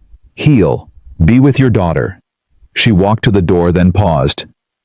But Daniel, whatever you decide, know this, you changed my life. And I'm going to spend the rest of mine trying to be worthy of that. She left. Daniel sat in the silence, staring at the drawings. Maya crawled closer to him. Daddy, are you going to say yes? He looked at his daughter, at the hope in her eyes, at the woman she was becoming, brave and smart and full of dreams. I don't know, sweetheart. I think you should. Why? Maya picked up one of the drawings. It showed a training room filled with flight simulators, young people learning to navigate cockpits. Because then other kids like me can learn about flying. Kids whose daddies don't know about airplanes. Kids who don't have notebooks or pencils or anyone to teach them. She looked up at him. You could be their teacher, Daddy. You could show them how to touch the sky. Daniel's vision blurred. When did you get so wise? I learned from you. He pulled her close, held her tight. And for the first time in 5 years, he let himself imagine a future. The next 3 weeks were a blur. Daniel was discharged from the hospital after 8 days. His burns were healing well. His hands were bandaged but functional. The doctors said he'd have scars, more scars to add to the collection, but nothing that would limit his mobility. The media frenzy was harder to heal from. Reporters camped outside his apartment building. Interview requests piled up faster than he could ignore them. His phone rang constantly, unknown numbers, old military contacts, people claiming to be distant relatives he'd never heard of. He ignored all of it. Instead, he focused on Maya, walked her to school, helped with her homework, took her to the park on weekends, and watched her run through the grass like she didn't have a care in the world. He was doing that sitting on a bench while Maya played when Marcus found him. You're a hard man to track down. Daniel didn't look up. I'm trying to be. Marcus sat beside him. Victoria's getting impatient. She's been calling my office every day, asking if you've made a decision about the center. I'm thinking about it. It's been 3 weeks. I'm a slow thinker. Marcus was quiet for a moment. You know, he said finally. I've known a lot of men like you, men who did incredible things and then disappeared. Men who couldn't handle peacetime because war was the only place they felt alive. That's not me. No. Then what is it? Daniel watched Maya climb the jungle gym. Fearless, determined, so much like her mother. I'm scared, he said quietly. Of what? Of wanting something again. Of letting myself believe that I could have more than this. He gestured at the park, the bench, his ordinary life. For 5 years I've told myself that being Maya's father is enough. That I don't need anything else. That wanting more would just lead to more loss. And now Victoria's offering me everything I gave up. A purpose, a mission, a chance to matter again. Daniel's voice cracked. And I don't know if I'm strong enough to take it. Marcus was silent for a long moment. You know what I think? What? I think you've been playing it safe for so long that you've forgotten what courage feels like. Not the battlefield kind, you've got plenty of that. The other kind. The kind that says yes to something even though it might hurt. The kind that opens your heart even though it might break. He stood up. That little girl over there, she's going to grow up whether you take the job or not. The question is, what kind of father does she grow up with? The one who hid from the world, or the one who showed her that it's okay to try again? He walked away. Daniel sat on the bench watching his daughter play, thinking about everything he'd lost, and everything he might gain. That night he made a phone call. Victoria, it's Daniel. Silence on the other end. Then, I was starting to think you'd disappeared again. I thought about it. And he took a breath. Tell me more about this training center. He could hear the smile in her voice. Come to my office tomorrow. I'll show you everything. Okay. Daniel. Yeah. Thank you for calling, for considering this. Her voice softened. For giving me a chance to make things right. He hung up. Maya was standing in the doorway watching him. Was that the lady who used to be mean? Yeah, sweetheart. What did she want? Daniel looked at his daughter, at her mother's eyes, at the future stretching out before them, uncertain and terrifying and full of possibility. She wants to build something that helps people like us. Are you going to help her? I think so. Maya smiled. It was the first real smile he'd seen from her in weeks. Good. Why good? Because you're better when you're helping people, Daddy. You're happier. Daniel pulled her close. When did you get so smart? I told you. I learned from you. Victoria's office looked different in daylight. The first time Daniel had been here, he'd been terrified, a janitor summoned by an angry CEO expecting to be fired. Now he walked in like he belonged. Because maybe he did. Victoria was waiting for him, the architectural drawings spread across a massive table.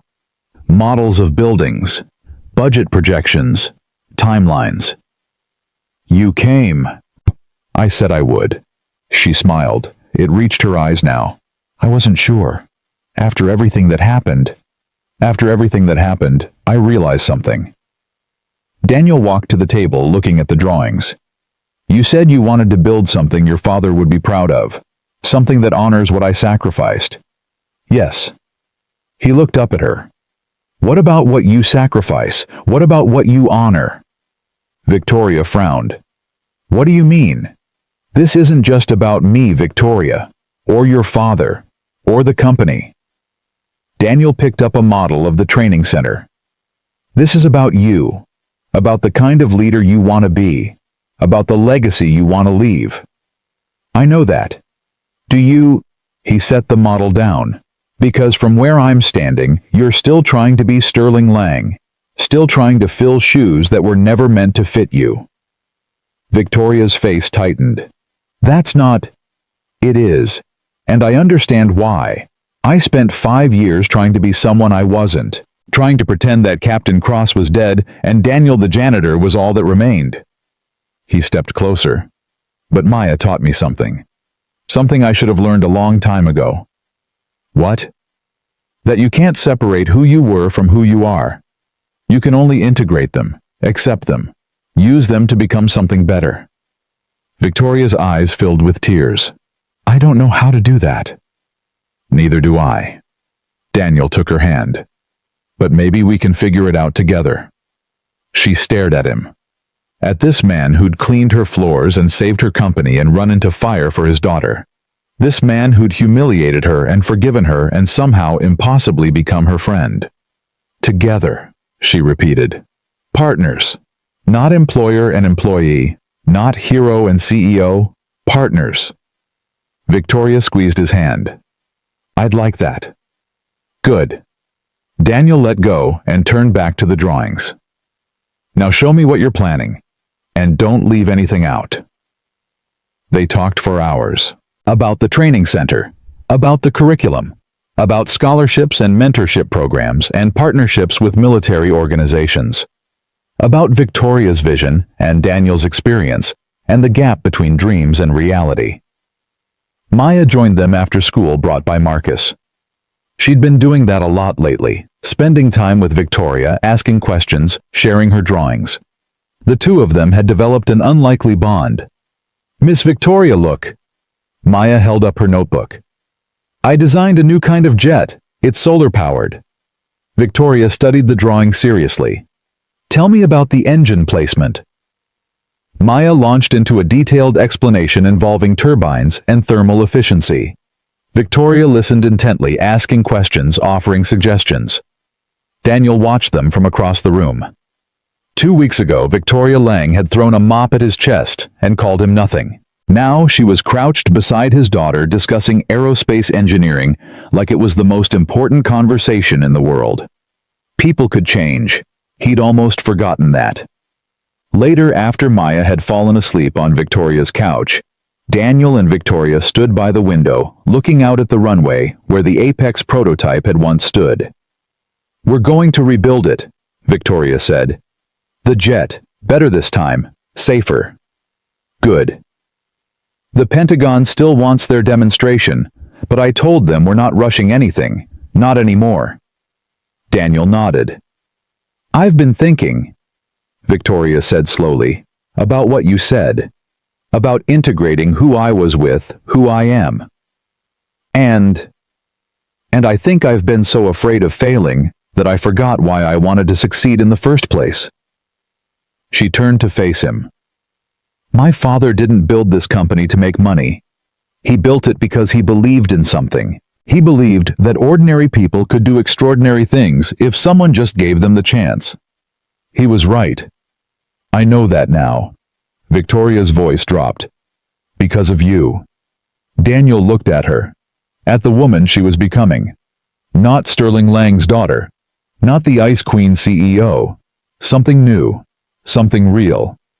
You're going to be okay, he said. How do you know? Because you're not trying to be someone else anymore. You're trying to be yourself. He smiled. That's all any of us can do. Victoria's phone buzzed. She glanced at it, then back at Daniel. The contractors. They want to break ground on the training center next month.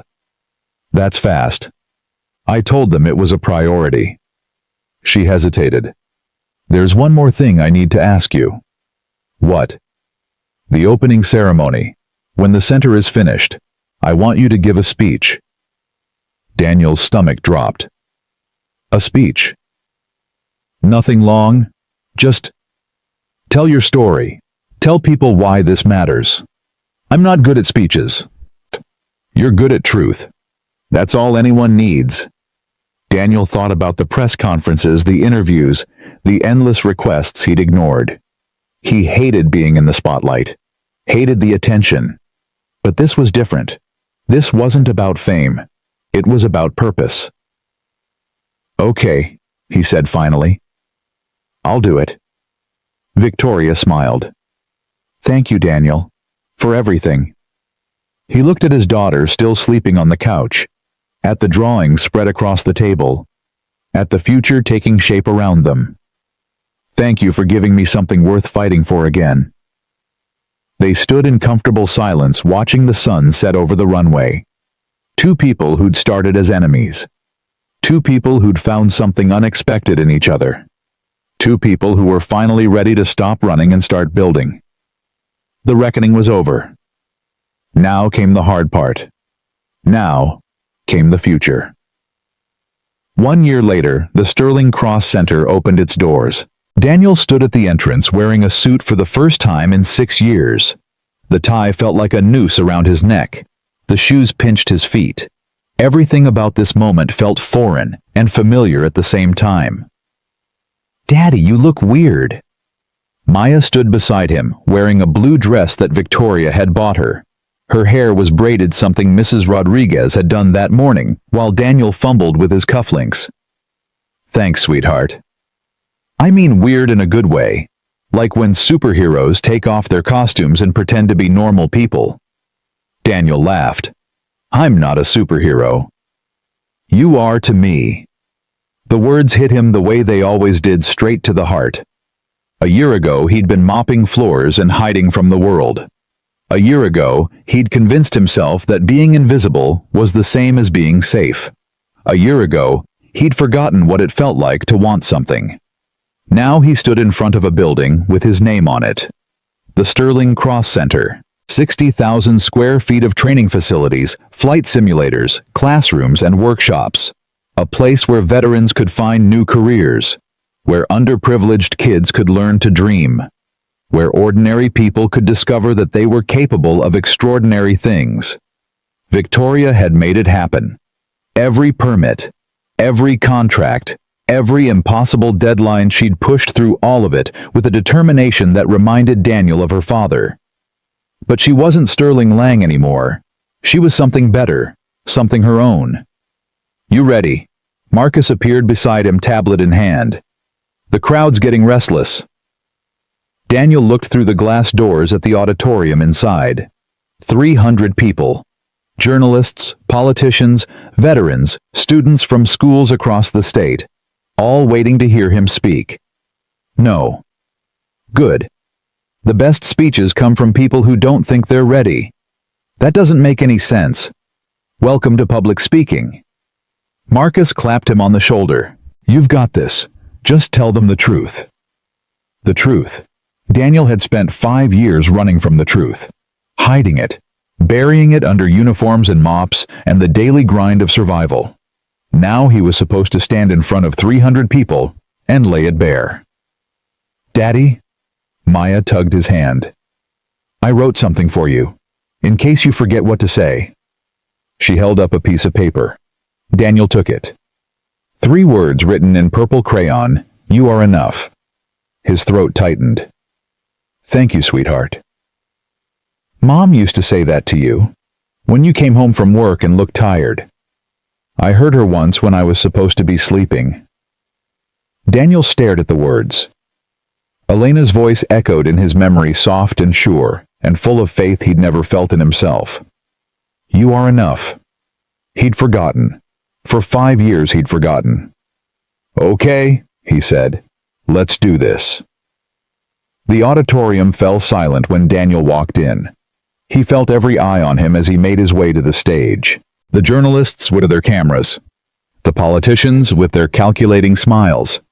The veterans in the front row, some missing limbs, some carrying invisible wounds that would never fully heal. His people, his tribe, the ones who understood without being told. Victoria met him at the podium. She was wearing white today, a far cry from the black armor she'd hidden behind a year ago. Her eyes were bright, her smile was real. "They're all here for you," she said quietly. "They're here for the free food." She laughed. "Maybe, but they're staying for you." She stepped back. Daniel gripped the podium, looked out at the crowd. 300 faces, 300 stories, 300 people waiting for him to say something that mattered. He thought about his prepared speech, the one Victoria's team had written, the one full of statistics and mission statements and carefully crafted phrases designed to inspire without revealing too much. Then he thought about Maya's note, "You are enough." He set aside the prepared speech. "A year ago," he said, "I was a janitor." The room stirred. This wasn't in the program. "I mopped floors. I emptied trash cans. I tried to be invisible because I believed that's all I deserved to be." He paused. "I was wrong." He looked at the veterans in the front row. "I know some of you. Not personally, but I know you. I know what it feels like to serve your country, and then come home to nothing. I know what it feels like to have skills that no one values. I know what it feels like to look in the mirror and see a stranger." His voice cracked. "I spent 5 years hiding from who I was. I told myself that Captain Daniel Cross died in a hospital bombing in Kandahar, that the man who survived the man with the nerve damage and the dead wife and the daughter he couldn't provide for was someone else entirely." He gripped the podium tighter. But that was a lie. The same lie we all tell ourselves when we're too afraid to face the truth. The lie that says our best days are behind us, that we're broken beyond repair, that we don't deserve to want more. He found Maya in the crowd. She was sitting next to Victoria, her notebook open on her lap. "My daughter taught me something this year, something I should have learned a long time ago. She taught me that being enough isn't about what you accomplish or how many medals you earn or how high you climb. It's about showing up, every day, even when you're scared, even when you don't know the answer, even when the whole world tells you that you're not qualified to breathe the same air as the people who matter." He smiled. "My daughter is 10 years old, and she's smarter than I'll ever be." A ripple of laughter moved through the crowd. This center, the Sterling Cross Center, isn't about me. It's not about Victoria Lang or her father or any single person who made it possible. It's about all of you. Every veteran who's been told they're unemployable. Every kid who's been told they're not college material. Every dreamer who's been laughed at for wanting something they weren't supposed to want. He stood straighter. "I spent 15 years flying jets and saving lives. I have medals I never wear and commendations I never talk about. But the bravest thing I ever did wasn't in a cockpit or an operating room. The bravest thing I ever did was pick up that mop and show up to work every day for my daughter. The bravest thing I ever did was admit that I needed help." He looked at Victoria. "Someone gave me that help. Someone who had every reason to look past me and chose to see me instead. Someone who reminded me that falling isn't failure, it's just the first step toward getting back up." Victoria's eyes were wet. "This center is a promise that no one who walks through these doors will ever be invisible again. A promise that your past doesn't define your future. A promise that you are enough exactly as you are exactly where you are to start again." He stepped back from the podium. "My name is Daniel Cross. I was a janitor, I was a pilot, I was a surgeon, I was a husband, and I'm still a father. I've been broken and healed and broken again." He raised his head. "And I'm still here, still standing, still ready to fly." The applause started slowly. 1 person, then 10, then the whole room. 300 people on their feet clapping and cheering for a man who'd spent 5 years convinced he didn't matter. Daniel stood at the podium, tears streaming down his face, and let himself feel it. The pride, the relief, the overwhelming gratitude for a second chance he'd never expected to receive. Maya broke through the crowd and ran to the stage. Daniel caught her, lifted her up, held her close. "You did it, Daddy." "We did it, sweetheart, all of us." Victoria joined them a moment later.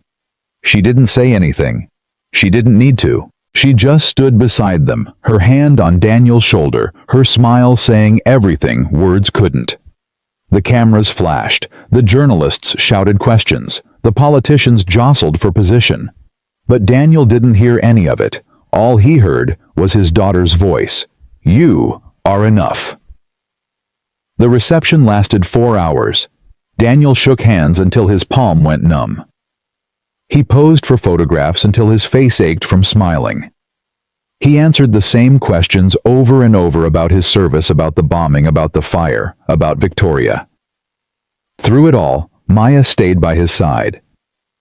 "Daddy, that man wants to talk to you."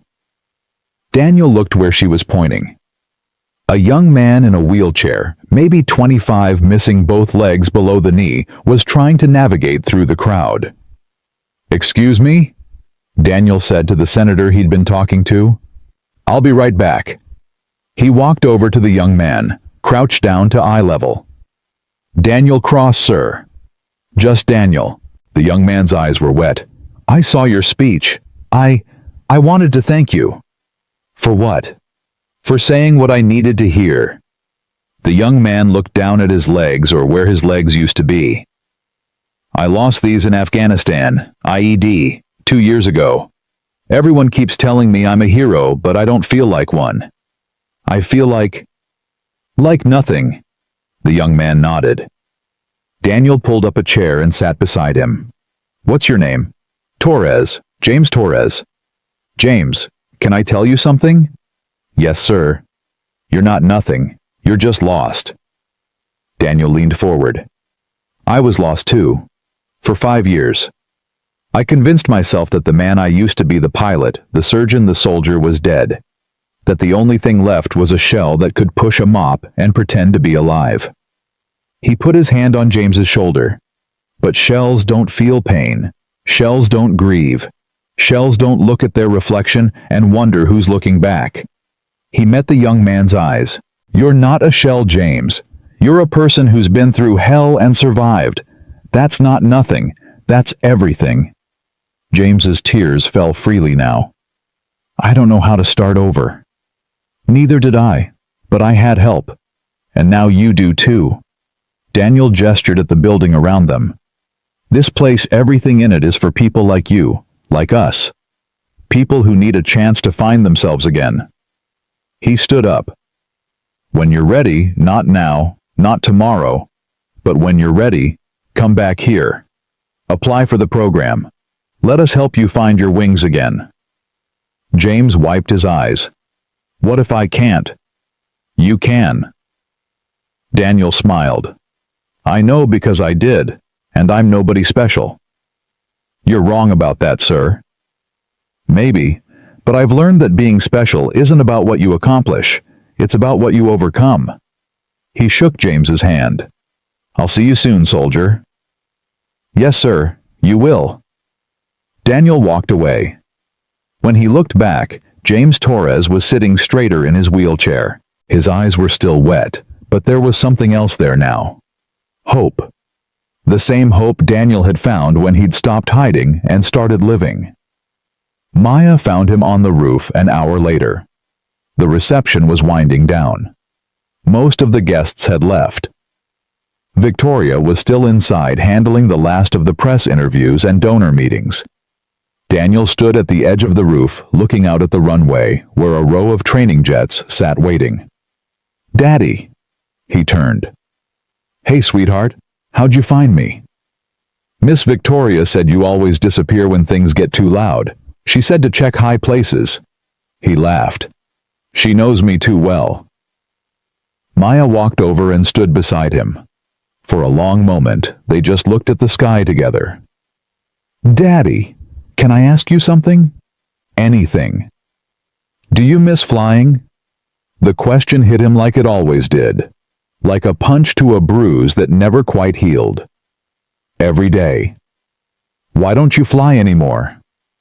You know why, sweetheart. My hands. The nerve damage. But your hands work now. You can hold things. You can write. You can catch me when I jump off the swing. Flying's different. You need precision. Control. One wrong move and what? Daniel looked at his hands. The scars were still there. The tremor was still there, faint, barely noticeable, but there. And people could die. Maya was quiet for a moment. Miss Victoria said you flew through a sandstorm to save her daddy. She said no one else would try because it was too dangerous. That was a long time ago. She said you were the best pilot she ever heard of. She said her daddy told her that if anyone could fly through the impossible, it was you. Daniel's chest tightened. What are you trying to say, sweetheart? Maya looked up at him with those serious eyes, her mother's eyes. I'm trying to say that maybe you stopped flying because you were scared, not because you couldn't. The words hung in the air. Daniel wanted to argue. Wanted to explain that it wasn't fear, it was practicality, that his hands weren't reliable, that the risk was too great. But Maya wasn't done. You told all those people downstairs that falling isn't failure, that you just have to get back up. She took his hand. But you never got back up, Daddy. You stopped flying and you never tried again. Maya. I'm not saying you have to. I'm just saying, you always tell me I can do anything if I try hard enough. But you don't believe that about yourself. Daniel stared at his daughter. 10 years old. Wiser than any adult he'd ever met. When did you get so smart? He whispered. I learned from watching you fall and get back up. Every day, even when it was hard. She squeezed his hand. Maybe it's time to fall one more time. Just to prove you still can. Daniel looked at the training jets on the runway. Sleek, beautiful, waiting. He thought about Elena, about the last thing she'd said to him before he deployed to Kandahar. Come back to me. But if you can't come back the same, come back different. Just come back. He'd come back different. So different that he'd barely recognized himself. But he'd never really come back at all. Okay, he said. Maya's eyes widened. Okay, what? Okay, I'll try. One flight, just to see. Really? Really? He crouched down and held her shoulders. But if I crash and burn, you have to promise not to say, I told you so. Maya grinned. No promises. The next morning, Daniel walked into the training center's flight simulation room. Marcus was waiting for him. Victoria told me you might show up. Did she also tell you I might throw up? She mentioned that too. Marcus gestured to the simulator, a full-motion cockpit replica that could recreate any flight condition from calm skies to hurricane winds. Start small. Simulator first. Real thing later. What if I can't do it? Then you can't do it. But at least you'll know. Marcus handed him a helmet. That's better than wondering. Daniel took the helmet. It felt strange in his hands. Heavy. Familiar. He climbed into the simulator. The cockpit wrapped around him like a second skin.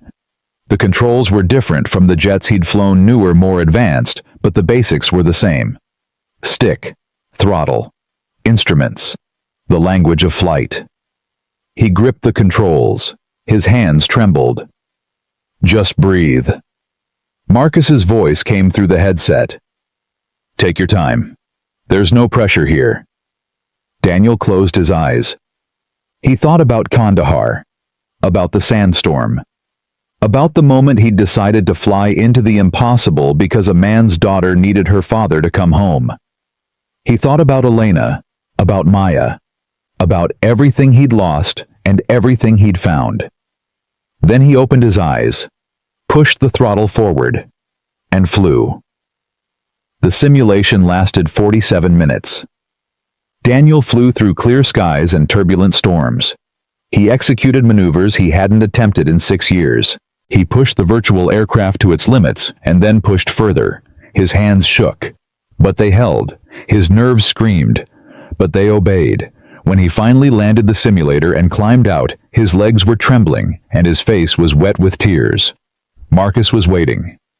Well, Daniel looked at his hands. The same hands that couldn't hold a cup of water 5 years ago. The same hands that had pushed a mop for months while pretending they'd forgotten how to fly. I can still do it. I know. How? Marcus smiled. Because you never really lost it. You just convinced yourself you had. Daniel leaned against the simulator, suddenly exhausted. Now what? Now you decide. Do you want to fly again? Really fly? Or was this just about proving something to yourself? Daniel thought about it. He thought about the training center, the students, the veterans like James Torres who needed someone to show them that second chances were real. He thought about Maya, about the promise he had made to raise her right, to be there for her every day. He thought about Victoria, about the partnership they'd built, about the future they were creating together. Both, he said finally. Both what? I want to fly again, but not the way I used to. Daniel stood straighter. I want to teach. I want to show people that even when you think you've lost everything, you can still find your way back to the sky. Marcus nodded slowly. I think that can be arranged. The first class of the Sterling Cross Center graduated 6 months later. 32 students. Veterans, teenagers, single mothers, former inmates. People from every background imaginable, united by a single dream to touch the sky. Daniel taught half of them himself. Flight theory, emergency procedures, the mental discipline required to stay calm when everything went wrong. He was a natural teacher, patient, precise, able to break down complex concepts into simple truths, just like his instructors had done for him decades ago. Maya sat in the front row at the graduation ceremony.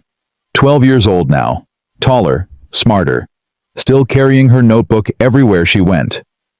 Victoria sat beside her holding a program with Daniel's face on the cover. "Ladies and gentlemen," the announcer said, "please welcome the director of the Sterling Cross Flight Academy, Captain Daniel Cross." Daniel walked to the podium. This time the suit didn't feel like a prison. The tie didn't feel like a noose. He'd worn them enough times now that they'd become part of him. Just like flying. Just like teaching. Just like being a father. "When I started this journey," he said, "I was convinced that my best days were behind me. I was wrong. My best days were still ahead. I just hadn't met them yet." He looked at the graduates. "Today you join a family. Not because of what you've accomplished, but because of what you've overcome. Every single one of you has a story of failure, of loss, of being told that you weren't good enough." He smiled. "Those stories don't end here. They begin here. Because now you have something you didn't have before: proof. Proof that you can fall and get back up. Proof that your past doesn't define your future. Proof that you are enough." He stepped back from the podium. "Now go. Touch the sky. And when you land, help someone else do the same." The applause was thunderous. Daniel watched his students throw their caps in the air, watched them hug each other, cry, laugh. Watched James Torres, now walking on prosthetic legs he'd trained himself to use, shake hands with the young woman who'd helped him through the hardest days. Victoria appeared beside him. "Not bad for a janitor," he laughed. "Not bad for an ice queen." She punched his arm. "I was never an ice queen. You threw a mop at me. I was having a bad day. A bad year, more like." She smiled. "Maybe, but I got better." We both did. They stood in silence watching the celebration. "My father would have loved this," Victoria said quietly. "He does love it, wherever he is." "You believe that?" Daniel thought about Elena, about the voicemails he still listened to sometimes, about the sense he had, irrational but unshakable, that she was watching him, proud of him, still waiting for him to come home. "Yeah," he said. "I believe that." Maya ran up to them, her notebook clutched against her chest. "Daddy?" "Miss Victoria, did you see James walked across the whole stage without his crutches?" "We saw, sweetheart." "And Maria, the one who was scared of heights, she got her pilot's license. She said you helped her daddy. She said you told her that fear is just courage that hasn't found its purpose yet." Daniel smiled. "Did I say that? You say a lot of things. I write them all down." Maya held up her notebook. "I have 17 notebooks now, all full of things you've said." Victoria laughed. 17. "He talks a lot when he thinks no one's listening." Daniel pulled his daughter close. "I always know you're listening. That's why I say the good stuff." Maya hugged him back. "I love you, Daddy." "I love you too, sweetheart. More than all the stars in the sky." Later that night, Daniel stood alone on the runway. The celebration had ended hours ago. The students had gone home. Victoria had retreated to her office to handle the inevitable paperwork. But Daniel wasn't ready to leave. He walked to the end of the runway where the training jets sat in a perfect row. He ran his hand along the fuselage of the nearest one, smooth metal, cool to the touch, humming with potential. 6 years ago, he'd thought his flying days were over. Now he flew twice a week. Not combat missions. Not death-defying rescues. Just training flights with students who needed to see that their instructor practiced what he preached. His hands still trembled, but they held. His nerves still screamed, but they obeyed. He looked up at the sky, clear tonight, stars everywhere. The same stars that had guided him through sandstorms and firefights and the darkest nights of his soul. "Hey, Elena?" He hadn't called her voicemail in months. He didn't need to anymore. But sometimes when he was alone, he still talked to her. "I did it. I found my way back. Not to the man I used to be, he's gone. But to someone new. Someone better. Someone who finally understands what you meant when you said I was enough." He smiled. "Maya's doing great. She's got your brains and my stubbornness. She's going to change the world someday. I can feel it." The wind picked up, rustled his hair, almost like a hand brushing against his cheek. "I miss you. Every day. But I'm not lost anymore. I'm exactly where I'm supposed to be." He took a deep breath. "Thank you. For loving me. For believing in me. For giving me a daughter who taught me how to live again." He looked at the sky one last time. "I'll see you when I see you. But not for a while. I've still got work to do." Footsteps behind him. Daniel turned. Maya stood at the edge of the runway holding 2 cups of hot chocolate. "Mrs. Rodriguez said you'd be out here. She made this for you." Daniel took the cup. "How'd you get here?" "Miss Victoria drove me. She said you shouldn't be alone tonight." Maya sat down on the tarmac, cross-legged, her cup warming her hands. She was right. Daniel sat beside her. They drank their hot chocolate in silence, watching the stars. "Daddy." "Yeah, sweetheart. Do you think Mom can see us?" Daniel looked up at the sky, at the millions of points of light scattered across the darkness. "Yeah, baby. I think she can." "Do you think she's proud?" "I know she is." Maya leaned against his shoulder. "I'm proud too, Daddy. Of everything you did. Of who you are." Daniel's throat tightened. "I couldn't have done any of it without you." "I know," Maya grinned. "I'm pretty great." He laughed, pulled her close. "Yeah, sweetheart, you really are." They sat there until the hot chocolate was gone and the stars started to fade. Father and daughter. Survivor and dreamer. 2 people who'd found each other in the wreckage and built something beautiful from the ruins. Daniel looked at the training jets. At the center bearing his name. At the daughter who'd given him a reason to keep going. He thought about the janitor he'd been. The pilot he'd lost. The teacher he'd become. He thought about Victoria's transformation. About Marcus's faith. About James Torres walking across that stage on legs that shouldn't exist. He thought about Elena. About the love that had never really died. About the promise he'd made to come back different if he couldn't come back the same. He'd come back different. He'd come back better. And for the first time in his life, Daniel Cross knew exactly who he was. Not a hero, not a janitor, not a pilot or a surgeon or any single thing. Just a father. A teacher. A man who'd learned that falling wasn't the end, it was just the beginning. The sun rose over the Sterling Cross Center, painting the sky in shades of gold and crimson. Daniel stood up, offered his hand to his daughter. "Ready to go home?" Maya took his hand, smiled her mother's smile. "Ready." They walked together toward the building, toward the future they'd built from the ashes of the past. Daniel Cross had spent 5 years believing he was nothing. Now he knew the truth. He was enough. He had always been enough. And that was more than he ever needed to be.